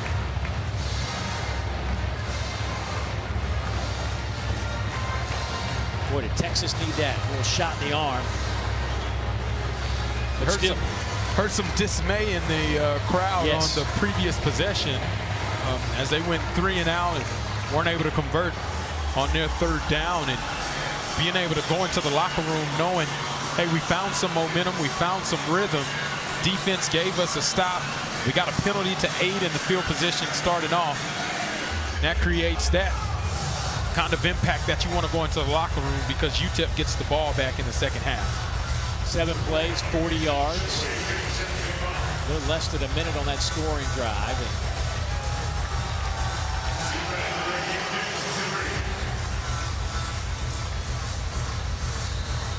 Arch Manning 5 of 16. 69 yards.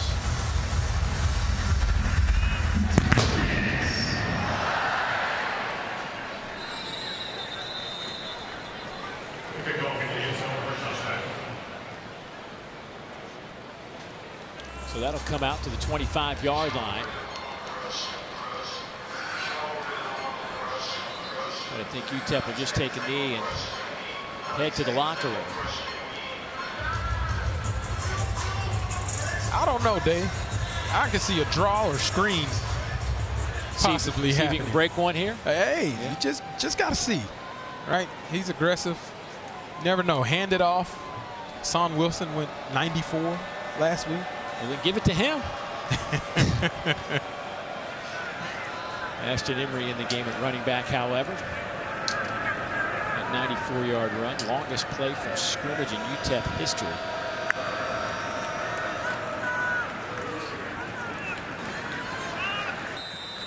And that'll do it for the first half. Not real crisp on either side, but Texas does lead it by 11. Battle of our top two quarterbacks from the class of 2023. Nelson 12 of 16, 99 yards. Arch Manning 5 of 16 for 69 yards. Both guys with an interception. Let's go down to Morgan. Coach able to create some rhythm there right before half, but what's the biggest challenge your offense is facing right now? Well, we just got to get a little rhythm at quarterback. You know, I told Arch before the season, you've never really been a quarterback until they boo you. He got booed in the first half. Now he can start playing. Thank you, Coach. Thank you. A little boo. A few birds get you going, right? Although they never booed you here in Austin, Texas, that's for sure. Hey, time now for the Auto Owners Halftime Report. Dari, Chris, Benjamin, guys, it's all yours.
And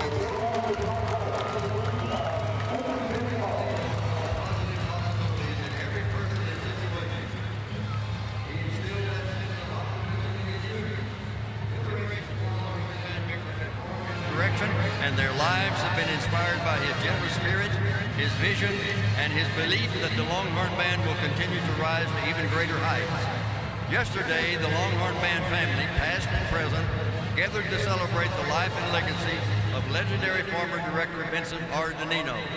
His memory was honored with the dedication of a statue in front of the Alumni Center, made possible by the generosity of former U.S. Secretary of State and proud Longhorn.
University of Texas has everything that I wanted. We have a lot of this shit. It's a great education. I love the coaches, the facility, I love the players and the team.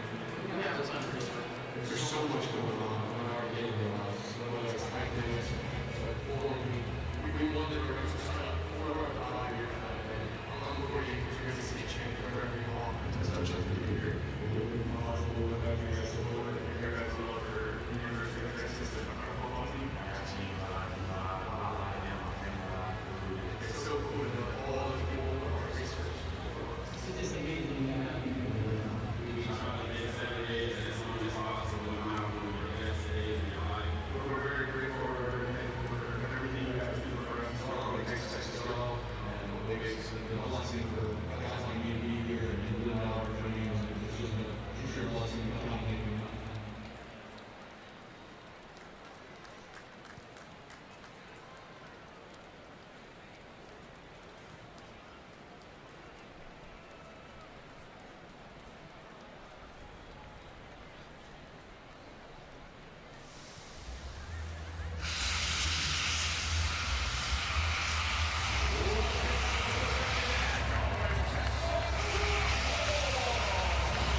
And welcome back to SEC Network Football, presented by Sonic.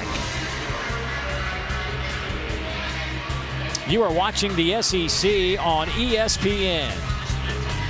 DKR Texas Memorial Stadium here in Austin, Texas. If you had a 14-3 halftime score in this one, folks, I want to start traveling with you.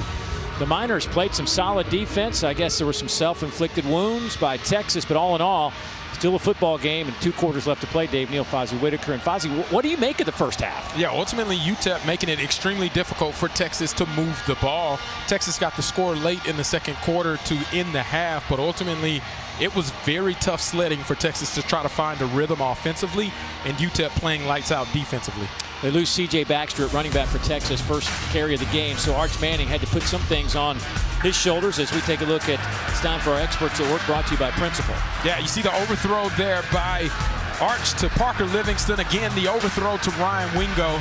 And then just bad decision in the end zone. But the thing that saves Arch in this Texas offense is utilizing his legs to be able to make a play. First touchdown out to the edge. Second touchdown with 1 second left in the second quarter. He put some momentum back into the heart of his team. Well, it was a struggle in the first half. Arch had a stretch of 10 straight incompletions.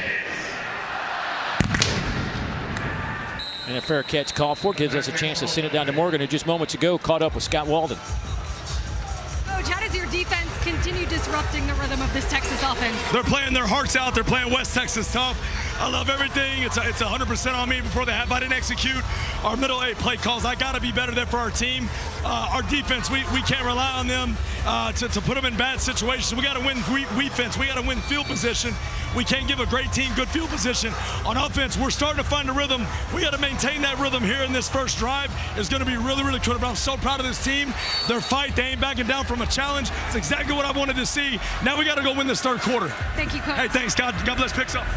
Malachi Nelson will swing it to Kenny Odom on the first play from scrimmage, breaks a tackle, gets back to the line of scrimmage. Folks, now I just want to wrap that up, that Scotty Waldron interview. The energy, imagine 45 minutes of that in a meeting room. I walked out of there, I was exhausted.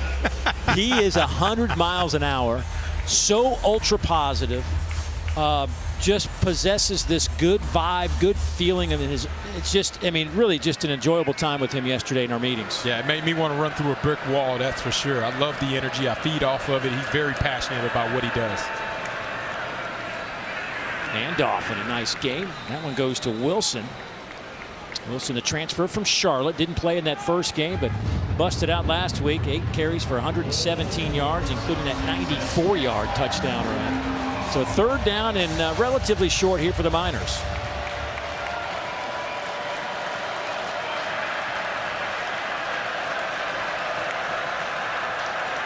Nelson, quick slant. That pass is caught. They're going to spot him at the 36-yard line, just shy of the 36. Kenny Odom with a heck of a catch. And now he comes up lame. And you see Kenny Odom running a slant route on the true freshman, able to shield that ball into his chest and pick up a big first down for them to start the drive. And that's a piece that you can't lose if you're Malachi Nelson in this UTEP offense, their most productive receiver, having to go off and get checked on. It's a huge blow. That does not look comfortable. 4-man rush, sling it to the outside. And that one is just dropped.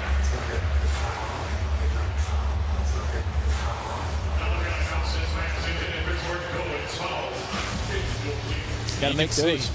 It's right in his hands. Malachi Nelson puts it where it needs to be. Goins just takes his eyes off of the ball before he catches it, trying to make a move.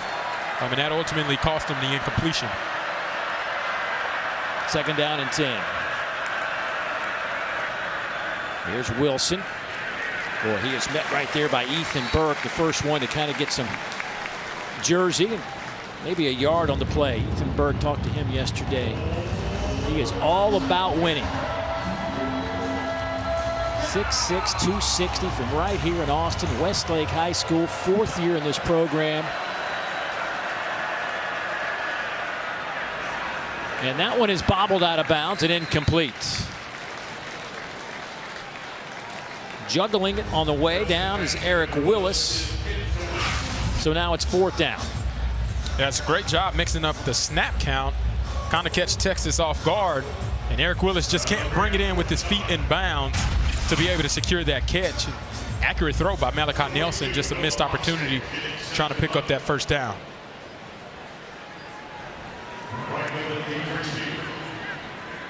Ryan Niblett back to return this punt. He stands just inside the 20.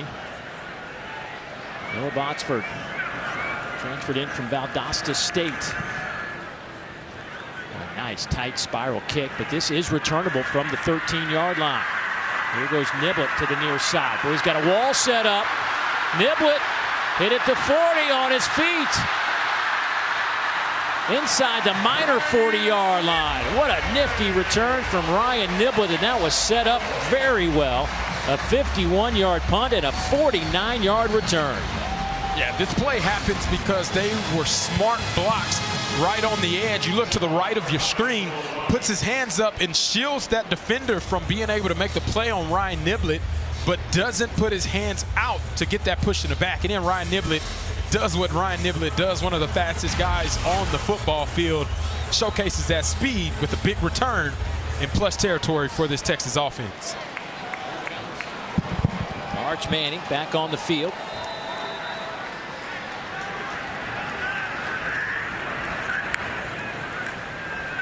Arch keeps it off the right side, looking for a little room to run, and that was closed up in a hurry.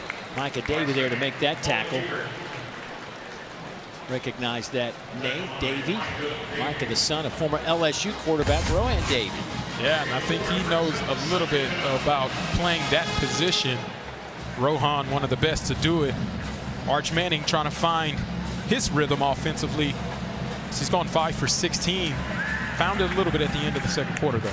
Well, here's James Simon now in the backfield as flags come out. First time we've seen James today. Thought we might see him for a little bit, but with the injury to Baxter and no Trey Wisner, this is turned into a Clark Gibson and now Simon game in the backfield. Offense, number 52.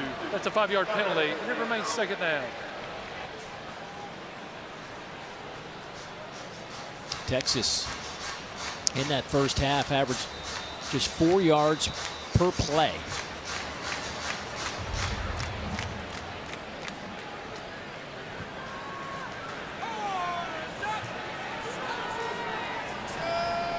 Haven't seen those explosives really from either team today. I'm curious to see when Sark will utilize the screen game, which is one of the specialties that he pulls out. Hand it off to Simon, fresh legs. We'll get a couple of yards. Shot Hall, transfer from South Carolina State, first one there. He had a couple of sacks in his UTEP debut. Utah State, as Christian Clark will come into the game and replace Simon.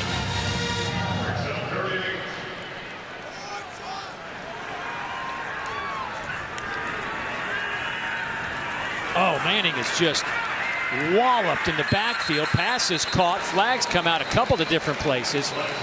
Boy, that hit came from Udoka Ozani. We got a couple different penalties. Joshua Rudolph is down at the 40-yard line for UTEP.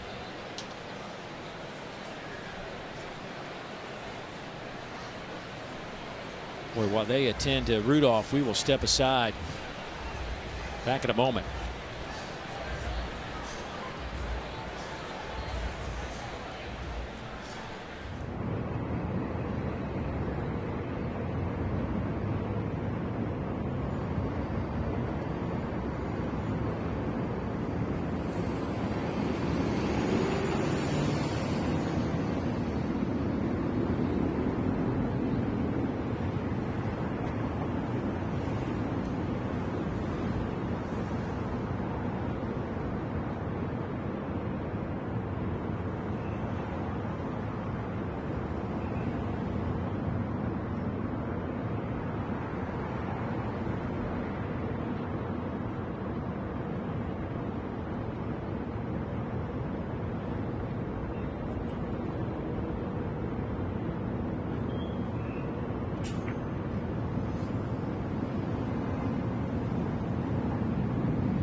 After video review, there is no foul for targeting. Number 0 of the defense may remain in the game. It's 3rd down.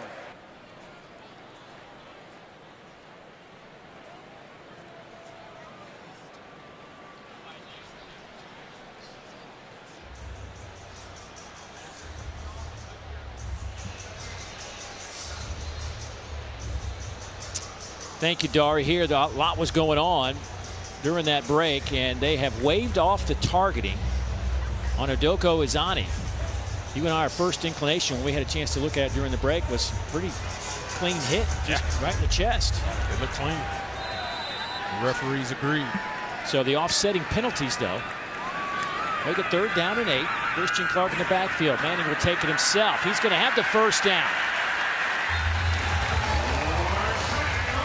Izani able to make the tackle as he chases him down. Micah Davey had a chance but couldn't get him to the turf.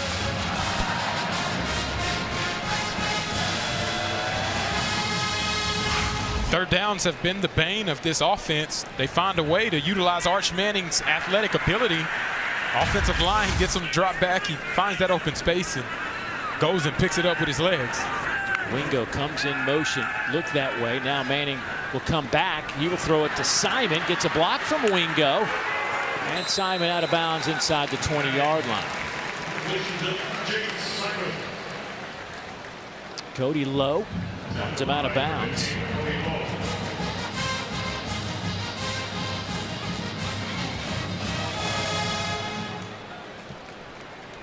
Wingo today has yet to catch a pass. Wingo on the season, just 2 catches.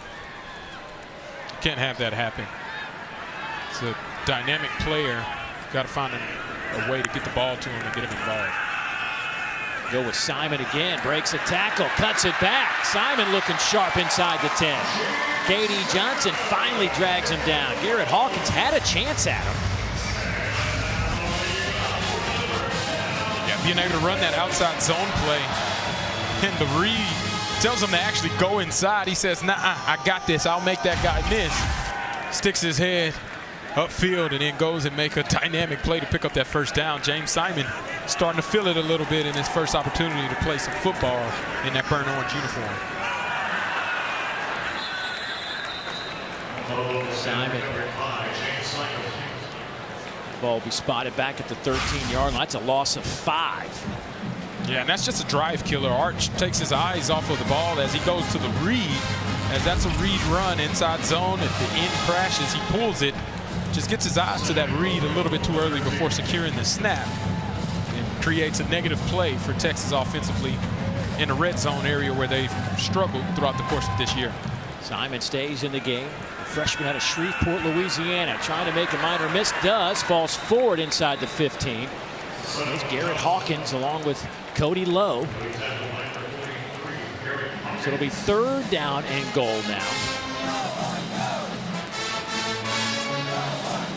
Christian Clark will come back in.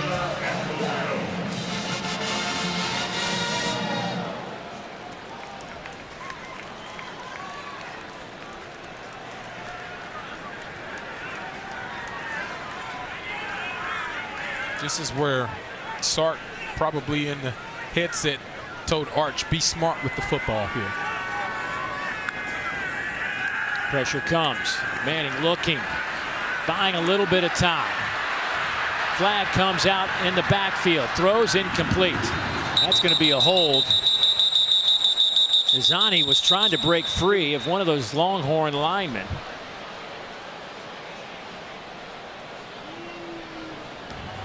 Holding on the defense, number 52. That penalty is declined. It's 4th down. That's DJ Campbell back there grabbing some of that jersey of Izani. Correction, offense, number 52. You're going to see down towards the bottom of your screen, Izani trying to get to the quarterback. He just gets too much of that jersey, Campbell does, pulls him off of his track. And they're going to call that every single time, especially whenever that body language changes as they're chasing after the quarterback. It's a good call by the officials. So 31-yard attempt for Mason Shipley. 15 of 19 last year at Texas State. Hit his only field goal attempt this year. 47-yarder against San Jose State last weekend. This one is a clean operation, and the kick is good. So 3 more on the board. It's a 2-touchdown advantage now for the Texas Longhorns. 17-3, 7:50 to go, third quarter.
Well, ESPN supports the College Football Playoff Foundation's Extra Yard for Teachers Week every year to celebrate great teachers across this country who have inspired so many of us. Nominate a great teacher in your community by visiting cfpfoundation.org. And we look at Kyle Flood right there, the offensive coordinator, O-line coach for Texas. And interesting man.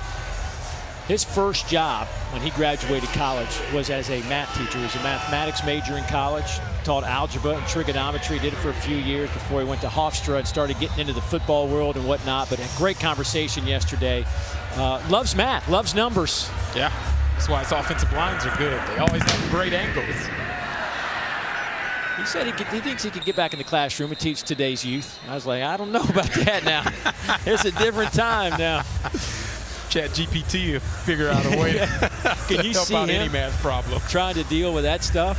Oh, it was great talking to him. What a fun man to be around. And he has got some stories.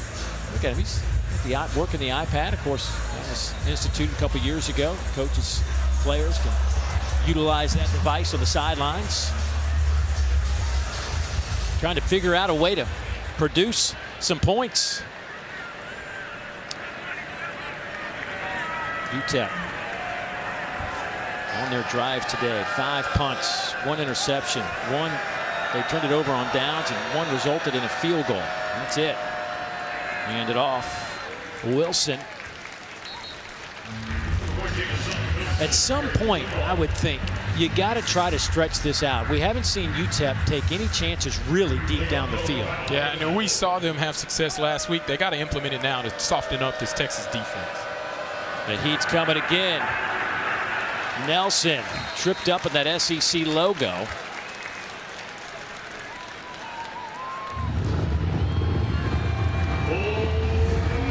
So now it's another 3rd down. And they're chasing the chains again. It'll be 3rd down and about 10. Miners 2 of 9 on 3rd downs today.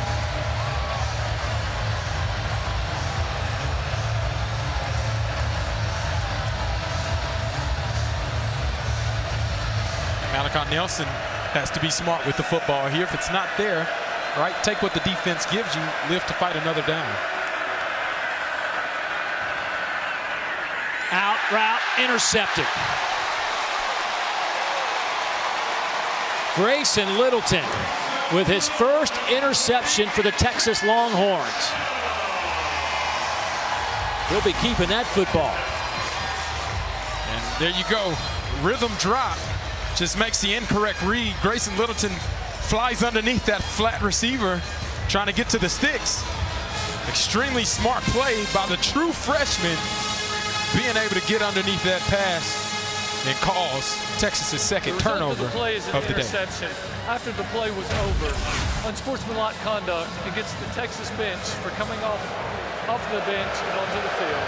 15-yard penalty, first down. You know, we saw them do that earlier, but I didn't see a penalty flag for the first time they did it. Maybe it was like a warning. Yeah. I don't know. Celebrating with your teammates, man, I don't have any problem with that. Freshman getting his first interception, wasn't taunting the other team. I thought maybe that was a little too much from a celebration standpoint.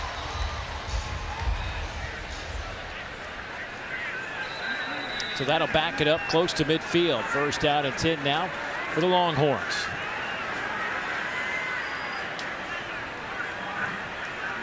Arch 6 of 18, 77 yards, no TDs and interception. He has rushed for 2 touchdowns. Here's Simon off that left side. Stiff arm. Can't get out of the grasp of Elijah Baldwin. Young man out of San Antonio, Texas, just a redshirt freshman. Was Simon a 4-star prospect? Rated as the number 6 running back recruit nationally, number 3 overall prospect coming out of Louisiana.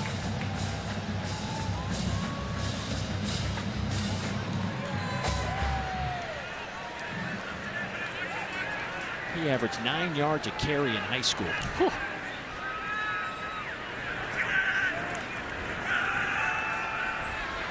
Simon trying to bounce around. That didn't work, and a stop from Solo Barnes was the first one there. A solo tackle from Solo Barnes. Solo Barnes has been all over the field today. He's making his presence felt, right? This UTEP defense playing lights out, keeping the defense kind of confusing Arch, honestly. Arch doesn't know what he's getting. He can't hit the receivers in stride, and a lot of that has to do with the impact that Solo Barnes has had on the back end. Coming near side, Ryan Niblett trying to get the edge and runs into some white jerseys, but will fall forward for the first down. Xavier Smith there to trip him up, but Niblett does just enough to move the chains. Yeah, and that's a way to pick up a first down, get it to your athletes in space, and let Ryan Niblett go use that momentum and turn into a torpedo to get himself vaulted across that first down line. You had blocking on the edge to help secure his opportunity to pick it up. Fake it to Simon. Here's a catch by Wingo. His catch today, the 3rd reception of the season.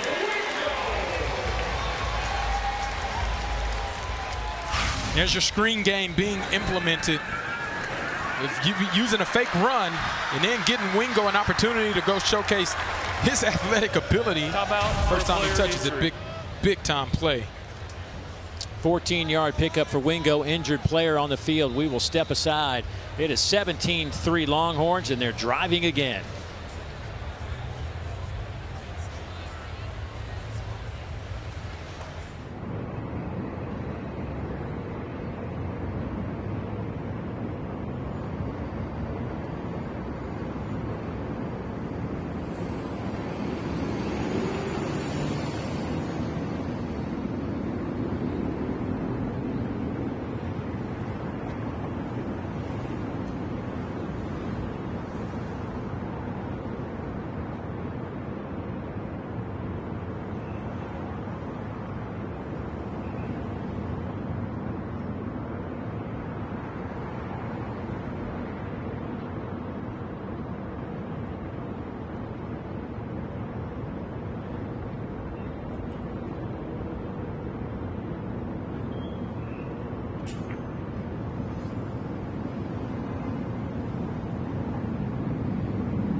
Boy, that is not a good look for Garrett Hawkins. Garrett's in the game because Joshua Rudolph got hurt, and now Hawkins being helped off the field. There have been some injuries on that UTEP side. Longhorns ready to go. James Simon back in that backfield. Ryan Niblett goes in motion, comes back across the formation now. Arch Manning near side, and Arch twisted up and dropped out of bounds by Cody Lowe. A lot going on that UTEP sideline. Morgan, what's happening? Well, it's gone from bad to worse over here with Kenny Odom. He was the first to go down, grabbing that right shoulder and immediately rushed into the tent. Then it was linebacker Joshua Rudolph, the alpha of this defense. And then Garrett Hawkins just moments later helped off the field, his backup. So 3 guys currently in the injury tent right now for UTEP. Hope those guys are quick healers and get back on the field. Niblett in motion, but they're going to hand it off to Simon, and Micah Davey there to make the stop, but they'll be at the 10-yard line. Now here's where attrition plays a factor. Late in the game, that heat starts to set in. You get that bigger push by the offensive lineman. All the slants and the stunts, they start going away from where you want to at the point of attack. James Simon presses the heels and then able to shoot up and get a big first down already for this Texas offense pushing into the red zone. Simon 7 carries, 28 yards. His 8th carries wrapped up, was driving but nowhere to go. First one there was low, then Wilson came in, and that was enough of that. Loss of 3. We go going back to the well. Cody Lowe does a great job of defeating his blocker across the face, being that initial stop guy, and then Jaden Wilson cleaning it up. And that TFL category continues to stack up for this UTEP defense.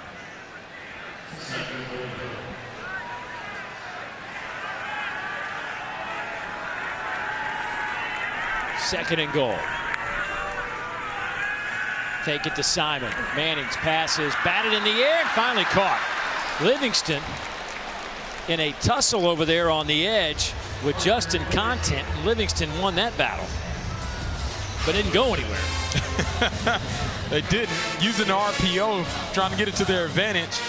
Parker Livingston just takes his eyes off of the ball initially, maintains concentration, comes down with the catch, but fortunately it's only for a gain of 1. 3rd and goal from the 12-yard line. Christian Clark back in the game. 3 receivers to the wide side.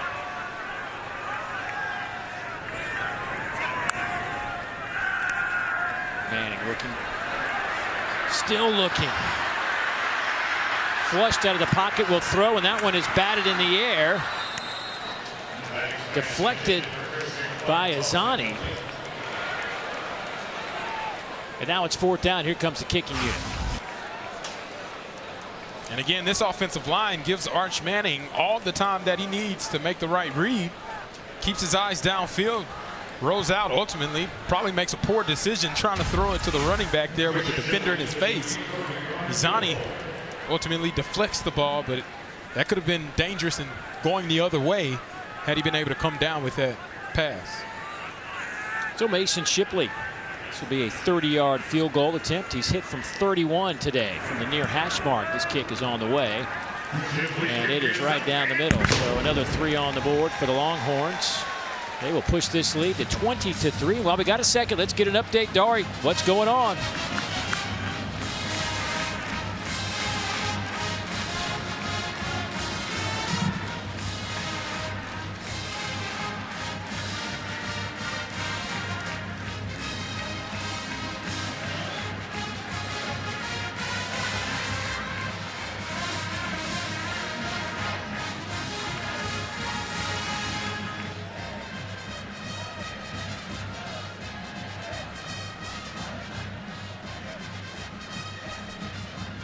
How about that quarterback matchup? Diego Pavia and Lenoris Sellers going at it.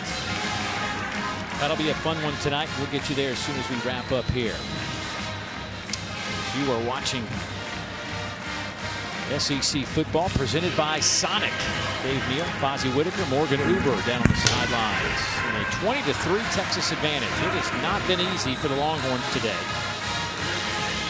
Fair catch called for. Out to the 25-yard line we go. This Texas defense was good last year, and while they had to change some parts, they had 5 guys drafted. Yeah. I mean, that's a ton of talent. But they seem to have replaced that. Maybe not to the same level, but close enough. They've done exactly what they needed to do. Young guys have stepped up. Grayson Littleton getting an interception and making his impact felt. The interior defensive line also doing well, helping control the game. And then Michael Taft spearheading the defense on the back end. And obviously Anthony Hill, one of the best in the game, playing that middle linebacker position. Pressure comes on this run and nowhere to go. Right into a bunch of burnt orange jerseys. Hero Canoe, the first one there. This is a defense that's given up just 136 total yards today, 35 of those yards on the ground.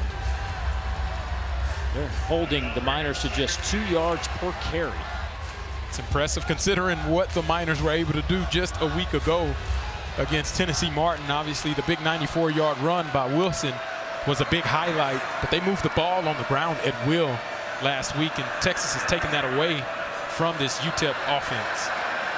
Ashton Emery in the game in the pistol formation. High throw, incomplete. It'll be 3rd down and a dozen. You know, you go back 2 weeks against Ohio State, this defense, they held the Buckeyes to just 203 yards. Buckeyes only crossed midfield twice. The issue was the Buckeyes scored twice whenever they crossed midfield. That is their first sideline warning. That is their warning for the game. It's 3rd down. 3rd down and 12.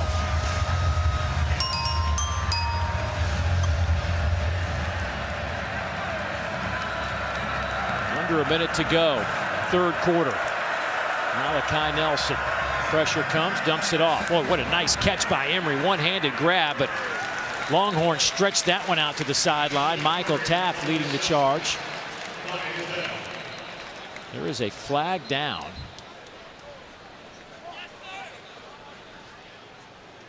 And an injured Miner.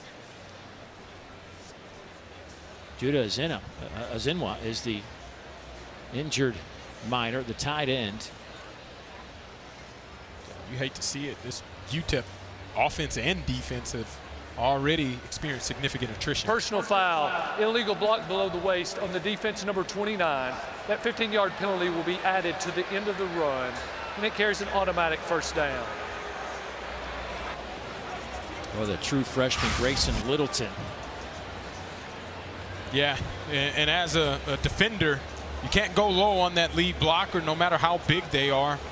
They're trying to eliminate those types of hits because of the injuries that they cause. For a player injury.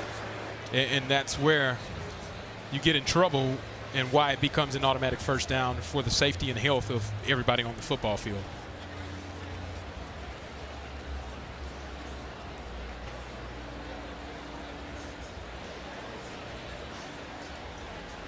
Malachi Nelson 15 of 23 for 102 yards, 2 interceptions today. A little bit about his journey. It's been a couple of years since he's played significant football. In his senior year of high school 3 years ago, played injured with a torn labrum. He was telling us that he'd go play that high school football season and he'd get back home and he'd just lay in bed and he'd roll over and his shoulder would pop out. Yeah. And would continue to wrap it up, get through the week, play the game. And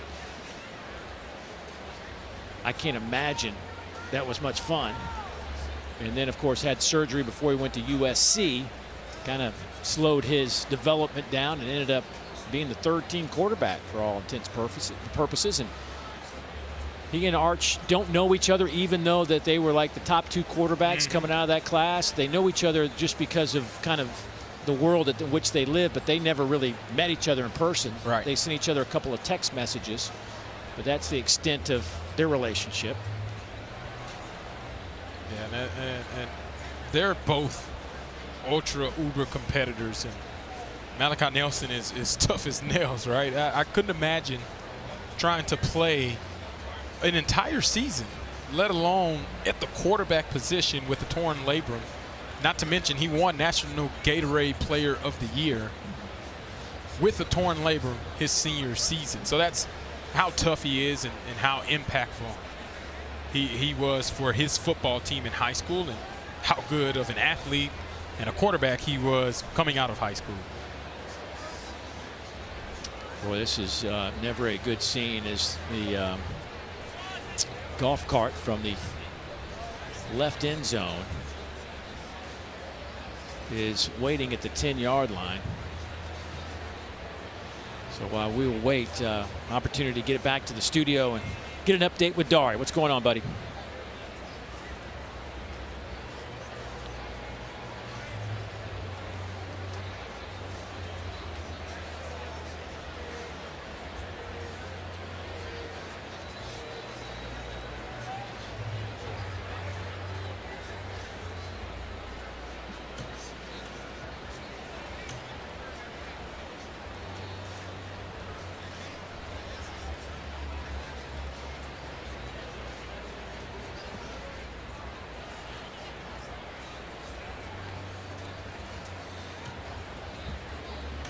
Boy, what a game going on between Georgia and Tennessee. Just wonder if the Vols have enough to finally snap that streak. Zinwa, the tight end out of Fontana, California, transferred in from San Antonio Junior College. It's a great scene that he got up under his own power, being escorted into the tent. There was a golf cart ready to get him if needed, but boy, just another banged up UTEP player here this afternoon. These are those games you try, you hope that they don't cost you 2 or 3 games right down the road. First down and 10. 3-man rush. Nelson, he'll just throw it out of bounds. Hero Canoe was chasing him down. It's a heads-up play there by Malachi Nelson, not trying to force the throw. Confusion on the back end by the way Texas stemmed their coverage and really covered up all the guys underneath. Just throws the ball away in a smart play.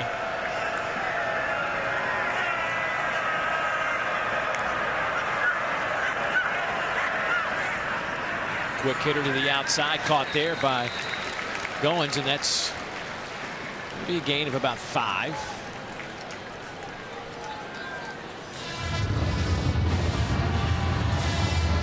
Dorf, the redshirt freshman out of Freeport, Texas.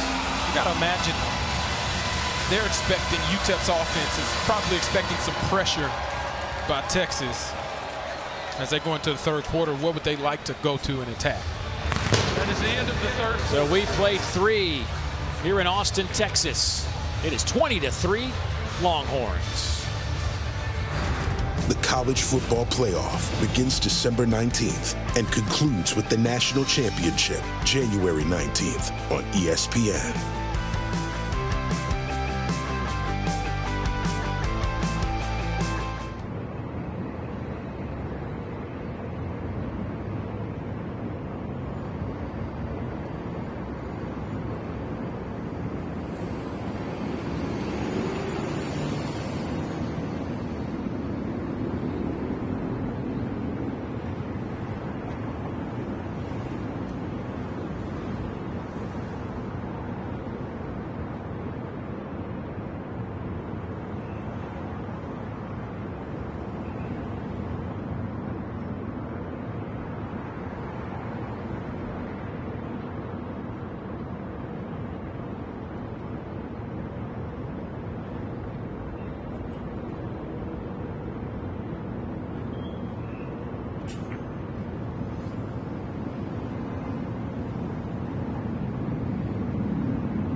You're watching the SEC on ESPN.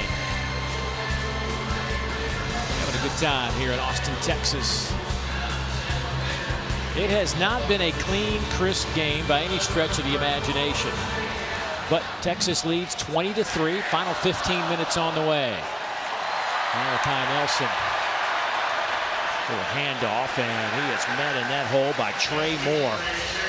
That senior linebacker was there waiting for number 1 in white.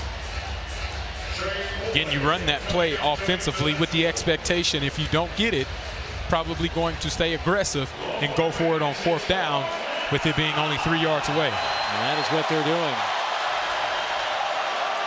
Underneath throw, and well, they just weren't ready. Marcus Torres coming across the middle. Don't even know that he saw the pass come his way, so I think it bounced off his leg. Appeared it did. And that's kind of what you fall into is Malachi and he haven't gotten the reps that usually Kenny Odom would be the guy running across on that crossing route they've probably done a million times. And in that case, he wasn't alert or ready for that moment. And Torres probably wishes he could have that play back in order to pick up a 1st down for that UTEP minor offense. It's only 47 yards to pay dirt for this Texas team on 1st down and 10. Connor Robertson in at center right now as he takes over for Cole Hudson, who went into that Texas injury tent. Morgan, what's going on down there? Hudson has been in his tent for an extended period of time, and I saw the offensive line really get up and rally. It was Trevor Gooseby firing up his O-line with the adversity they're facing, just saying, guys, we got to play for each other. Let's finish this 4th quarter strong. Only 256 yards of offense for Texas, 97 of it through the air. Another injured minor player. This time it's Neil Campbell, their best cover man on the back end, their alpha dog in that secondary. Timeout on the field, we'll take it as well.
Good one coming up, and we are finished here in Austin, Texas, right on this very network, as Vandy takes on 11th ranked South Carolina from what will be a packed out Williams-Brice Stadium at 7:45 Eastern time. You can always catch that on the all new ESPN app, so you can watch it from anywhere you may be. And quarterback comparison, two of the best in the conference. Norris Sellers certainly in that Heisman conversation.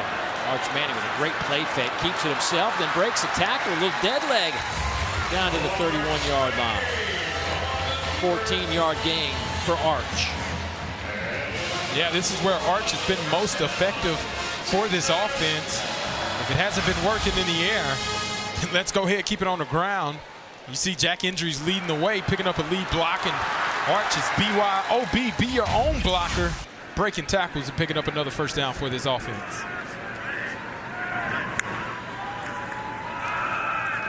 Hand it off to Simon. That goes nowhere. Jaden Wilson, the junior out of El Paso, transferred in from New Mexico, making a play.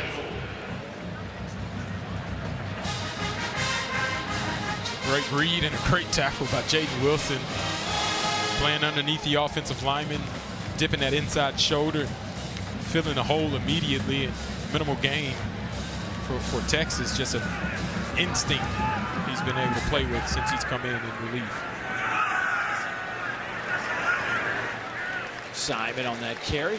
Hit again by Wilson. Stayed down, getting a bunch of snaps since Garrett Hawkins and Joshua Rudolph, the other linebackers, have been banged up in this game.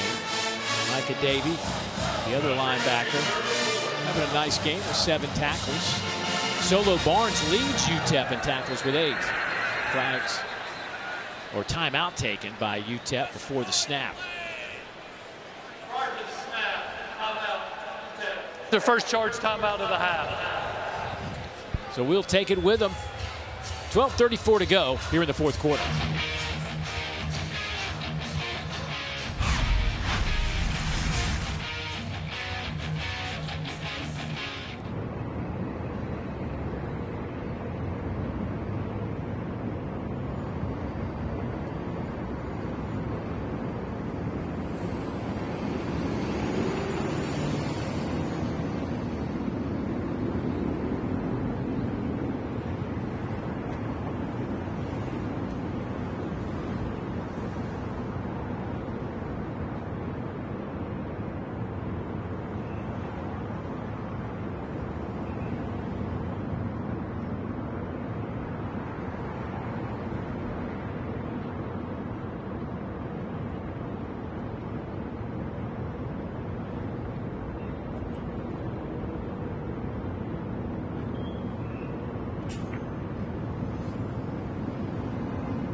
Dari, I want you to just turn that off. Just pay attention to us here. Nothing going on in Knoxville.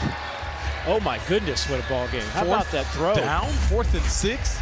And Gunnar Stockton to put it on the line like that, that's impressive.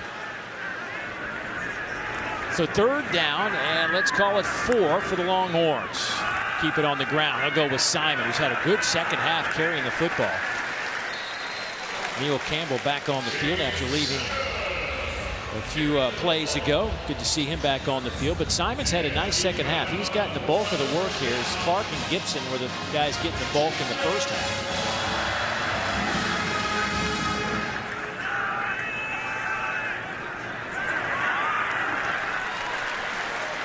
Micah Davey with his 8th tackle. Simon on that carry. Got to say that referee, the guy that was in the middle of the field, might be the most athletic move I've ever seen him do. A backward roll, slide onto his feet, and then help another individual up off of the ground. It's pretty impressive. Elite movement by that referee. See that little nugget on the right of your screen. Gotta go back to November of 2022. Last time Texas hasn't had a touchdown pass in a victory. Still time for that to happen. Arch today, 9 of 22 for 97 yards. 41% completion rate. One interception. Throw here. There is a flag down.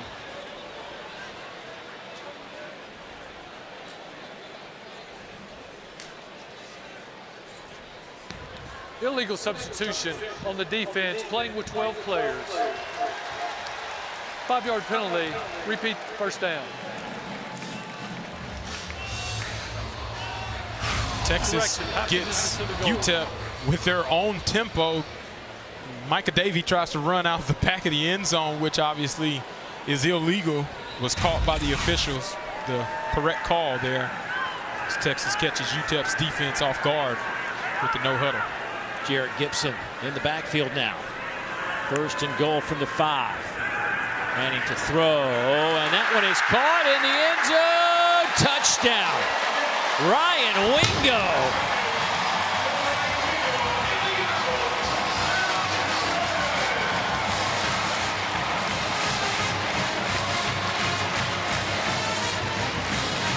Had to imagine that Sark was still going to force the issue with these two receivers. You get man-to-man coverage, natural rub between the two receivers, and Ryan Wingo utilizes his natural space and leverage on the defender to fade away from the ball, and Arch Manning delivers the first passing touchdown for Ryan Wingo this season.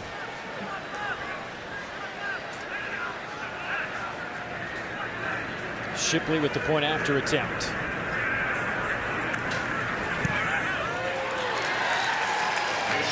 It is up and good.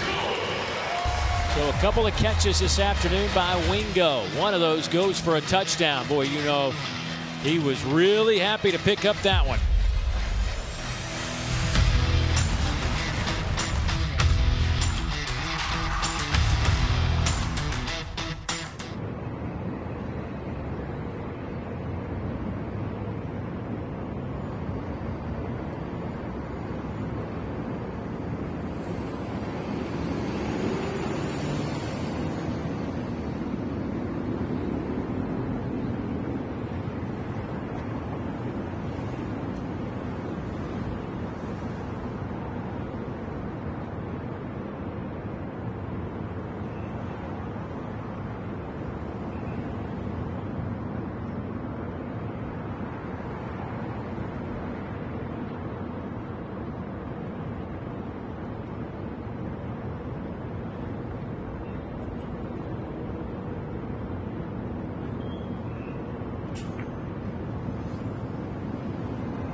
SEC Network Football is presented by the Sonic Smasher.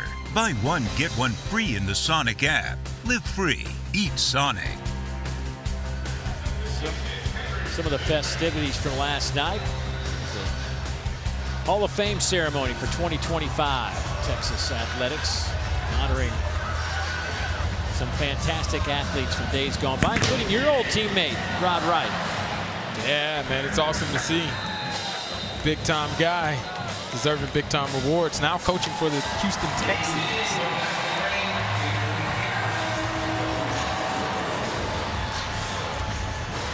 So Malachi Nelson back on the field for the Miners.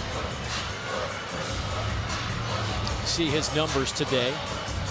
There have been no shots. I can't remember many passes beyond 10 yards in this game, maybe one or two, but nothing deep down the field. Yeah, we mentioned it earlier in this game that in order to soften up this Texas defense, take advantage of their aggressiveness, got to spread the ball downfield. That's imperative now, down by 24 points. That pass is caught there by Eric Willis. Turns the corner and he gets out over the 45. Jelani McDonald trips him up. And the Miners going to go a little tempo here.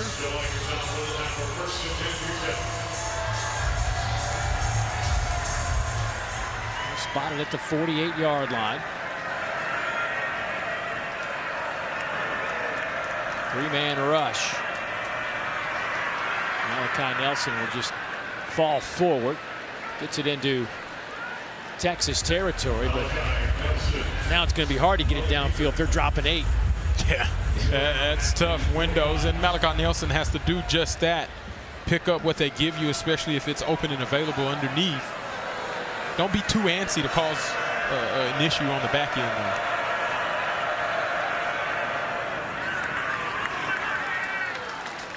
Underneath route, that one goes to Marcus Torres.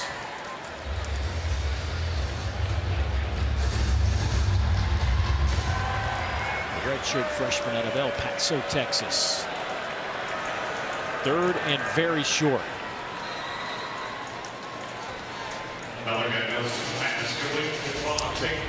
Trayvon Tate, fifth-year senior, coming up with the catch. He transferred in from UT Martin, a team that UTEP knocked off last weekend. UTEP finding some rhythm offensively with the short throws. Try to make sure they keep picking up first downs. Shoulder fake from Nelson. He's going up top, trying to take that shot we're talking about. And that one is incomplete. Jelani McDonald back there in coverage of Eric Willis.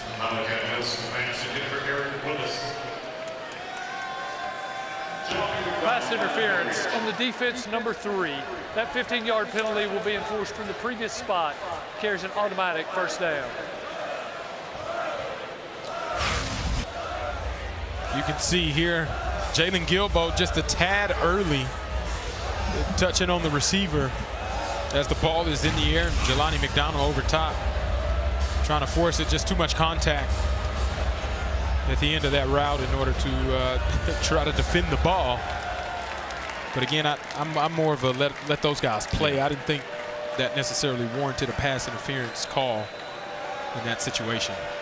Gilbo had his first career interception last week with a senior at Port Arthur, Texas. First down and 10 now for the Miners. Ashton Emery at running back. Eric Willis comes in motion. Razzle dazzle. They'll toss it back to Willis coming around the corner, and a big collision at the 25. Colton Bassick there to make the play.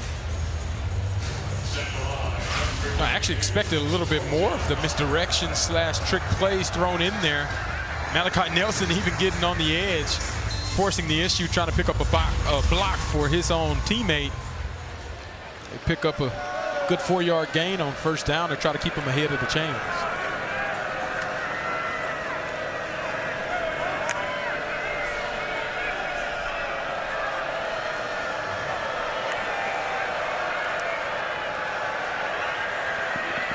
Nelson, little soft touch. That one's incomplete.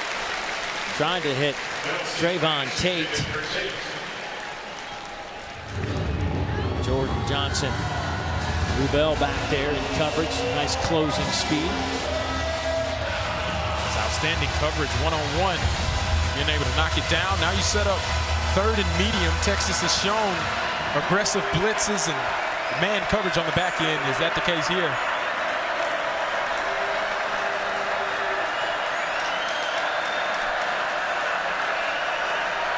Play clock down to 8. Third down and 6.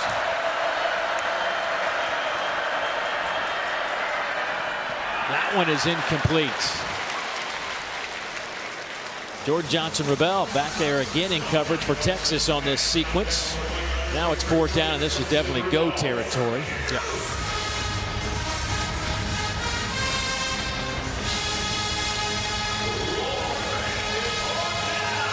Again, a pressure look.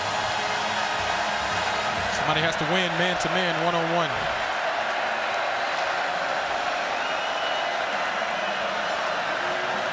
This is typically where you would see Kenny Odom step up in a big play. Without him, that guy probably turns into Torrey, number 88 on the outside. Pressure comes. They dump it off. Another outstanding catch by Emery. Emery to the 20 and hit there. Not enough for the first down, though. He'll be a couple of yards shy. Boy, just did a wonderful job just even holding on to that football. Second one-hand grab that he's had on the day. Jalen Gilbo does a great job of knocking him out of bounds. But ultimately, for UTEP, it's a missed opportunity going down most of the field, getting inside of the red zone and not being able to capitalize with points.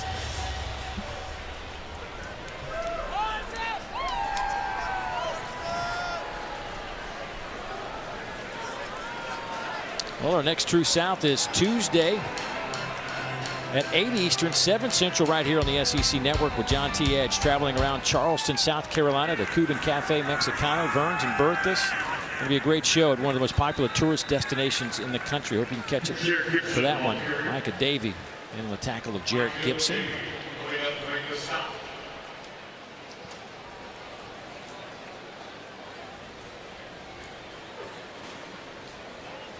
Under 8 minutes to go. It's been a really strange game. There's been no flow to this game at all on either side. Offensively, I think Coach Sark's going to have a lot of questions after the game about that. Like, just didn't seem, the word sink again comes up. Yeah. Like, how do we get this thing going in the right direction where it's flowing? First down, you're picking up 6-7 yards on first down, second, those kind of things. Like, they just haven't been there today. Yeah, and it seems like the focal point for this game, or the game plan, was to lean on this UTEP defense a little bit more in the run game, with 50 rushing attempts that Texas has had offensively to help keep them in third and manageable. Good strong throw. That went out to Ryan Wingo, first down over the 35. Well, that was an absolute seed from Arch Manning.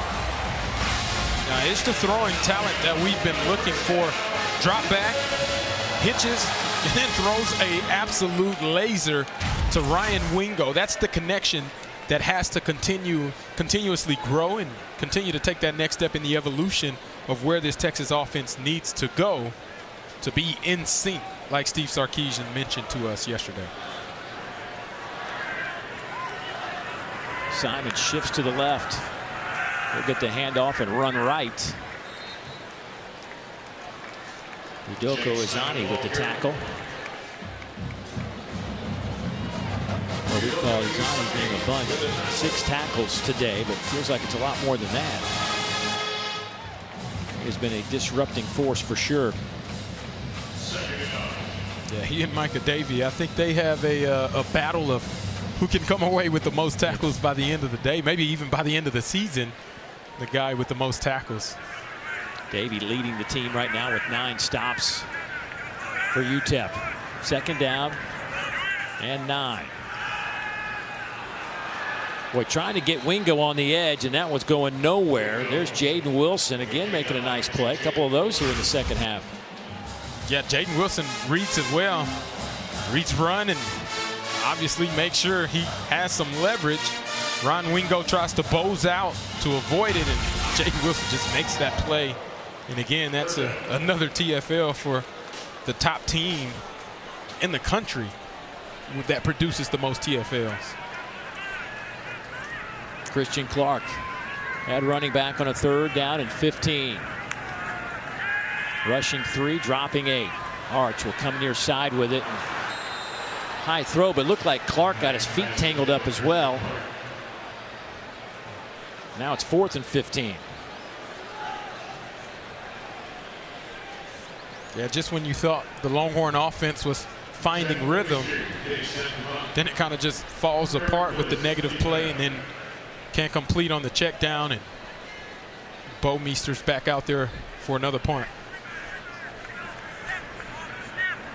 Eric Willis back to return at the 22-yard line.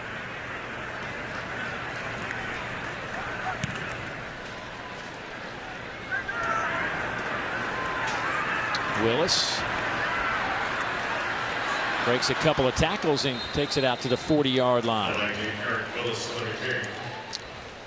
With that, time to get another update. Let's get you to studio, Dari.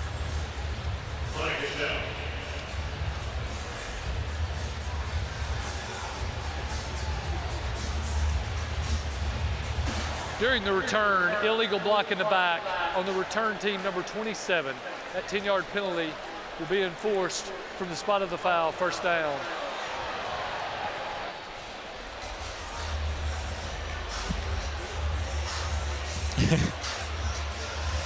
Yeah, nothing to see in Knoxville. Man, the Vol fans have got to be losing their mind. Yeah, that Tennessee game is obviously a lot of action happening, going down to the wire, going into overtime, like wild and chaotic. What a day for college football, Dave. Then tonight we get to see Pavia and Sellers. It's a great slate. Georgia Tech with a huge win today over Clemson in Atlanta. Statement victory. Yeah, I mean, watch out for the Jackets.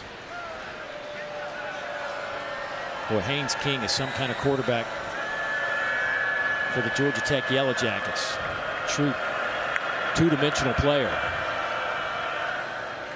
Nelson's throw is caught. That'll be a 1st down out to the 25-yard line. Jalen Brown over there with a nice grab. Again, you're looking at a quarterback, you're saying it's 27-3, we're under 5 minutes, but here's a guy that hadn't taken a whole lot of snaps in the last 2.5 years. Yeah, as many reps as you can. And down he goes, and a flag comes out. That might be a face mask in there. Face mask. Personal foul, face mask on the defense, number 40. 15-yard penalty will be enforced from the previous spot and carries an automatic 1st down. Nice. Now you see Lance Jackson coming to the right of your screen, trying to get a sack. Just grabs the face mask of Malachi Nelson, brings him down. That's going to get called every time. He's a true freshman, has a really good career path from the size and stature, and then the lineage that he comes from also works in his favor. 1st down from the 40-yard line. Their underneath throw. That one's caught. That'll pick up 5, close to 5. It's Trayvon Tate with that reception. Tell you what's face mask calls like that. As a coach, now you're starting to think maybe I know he needs some reps, but maybe we might switch this out. But that's not the case. There's a good throw. Nelson hits his target. Trayvon Tate still on his feet inside the 20 and dragged down around the 10-yard line.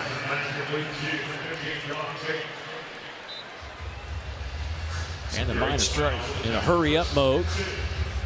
A great strike by Malachi Nelson, finding his slot receiver, and then Tate making 2 guys miss and picking up some yak after that catch. Put them inside of the red zone.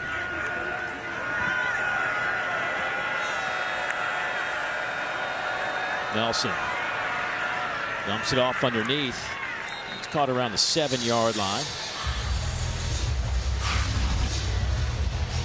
See Tate finds the open spot, makes 2 guys miss with a little shimmy shake. The Ungula foul finally brings him down.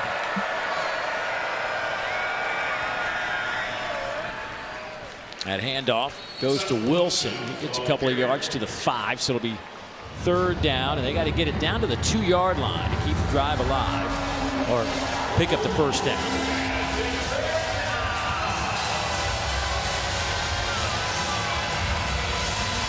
Malachi Nelson, 24, 36, 209. 2 picks, though. Shea Smith checks into the game. Thought we might see him. He's one of these specialists, can do some different things for you. So the number 8 in at quarterback right now, the redshirt freshman out of El Paso. He'll take it himself, cuts it back, and is walloped right about the 3. I don't know that he got the first down. It could be 4th and about a yard. Trey Moore and Jordan Johnson-Rubel converge on the tackle. Talking about coming in for your first snap, and that's what you have, a wake-up call too. Meeting those 2 guys, he drops that shoulder.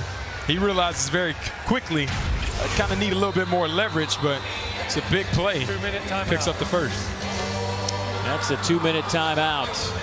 UTEP trying to stick one in here before the end of the ball game, down 24.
Time to take a look at For the Win, brought to you by Sanderson Farms. And some teams have already picked up a win. Oklahoma smashes Temple, and Alabama beats Wisconsin, just dominated that game. Auburn also a winner and still playing in Knoxville. Don't forget, coming up, Florida and LSU. And right here on this network at 7:45 should be a ton of fun tonight in Columbia. Packed house. They'll be making some noise. South Carolina ranked 11th.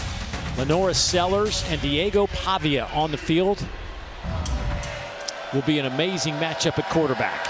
Shea Smith checks into the game. 1st and goal. Shea keeps it. Touchdown, UTEP.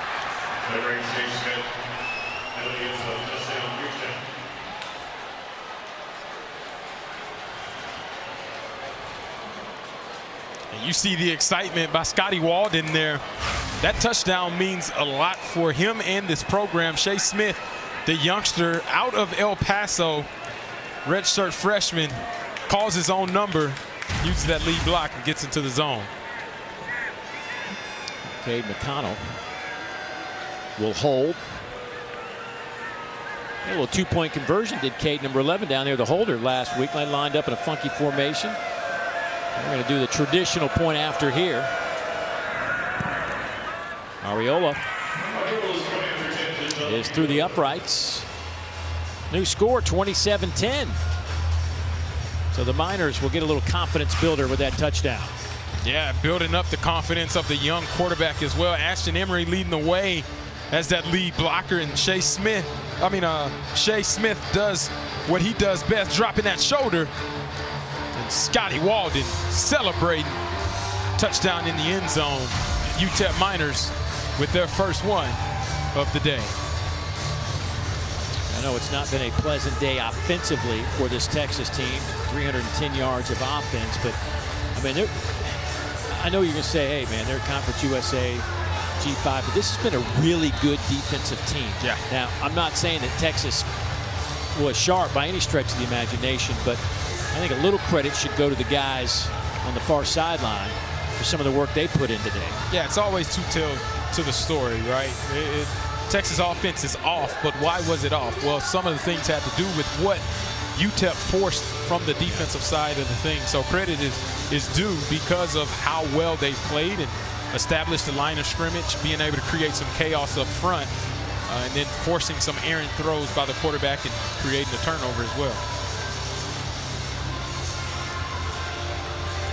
Texas looks like they have their hands team out.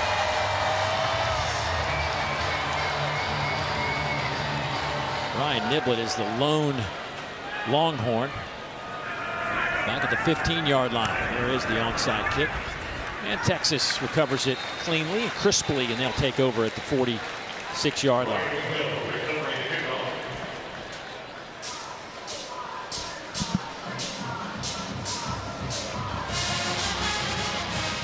So this Texas offense has seen Arch Manning go 11 for 25. Had a stretch in the first half where he missed 10 Please straight. reset the game clock to 156, 156. Thank you. I'm just curious, your thoughts. It's looked a little bit better as Matthew Caldwell will come in and take some snaps now, but just to kind of put a button on Arch's day, I mean, what's your take on the situation? Yeah, second half did look better than the first. 10 straight incompletions to kind of finish the first half. Well, it was not what you wanted to see. Found a little bit of rhythm. They still need to find more for success. Caldwell takes it himself. That'll be a first down. Caldwell, the senior at Auburn, Alabama. He's been to a few schools. Jacksonville State, Gardner-Webb, came in from Troy. Using a little zone read quarterback keep where we've seen the success of Arch Manning being able to utilize his legs to pick up 2 touchdowns on the ground, where Matthew Caldwell comes in, calls his own number, and picks up a first down in his action in the game. .125 to go as you're watching SEC Network football presented by Sonic. First down and 10. Hand off to Simon off the right side. He'll pick up 9 yards.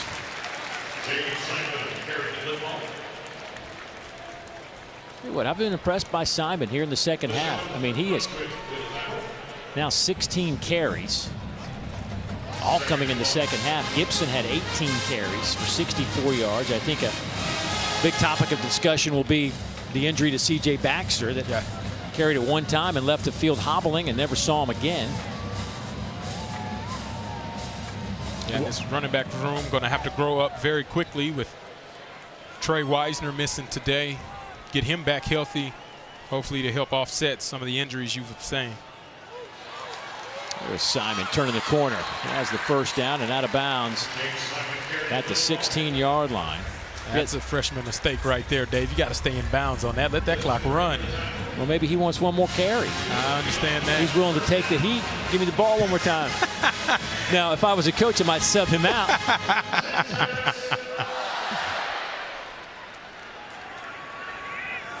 It'll be victory formation. Well, Sam Houston State here next week. Another opportunity to kind of get that sink that they're looking for offensively. Yeah, I want to start off. UTEP did a tremendous job keeping this Texas offense kind of out of whack. Arch Manning as well as Ryan Wingo, they have to fix that connection. They found it late in the game. Continue to do that. And then that Texas defense is still elite and playing lights out.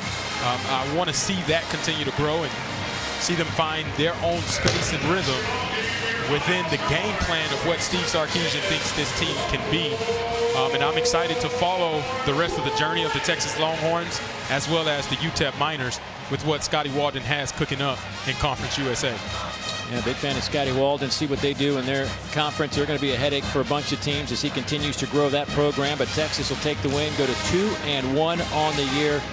They win at 27-10 is the final score. Up next, Sam Houston State, and then that's 8 straight conference games for the Longhorns. So for Fozzie Whitaker, Morgan Uber down on the field, I'm Dave Neal saying so long from Austin, Texas. Time to get to the studio. Dari, take it away, buddy.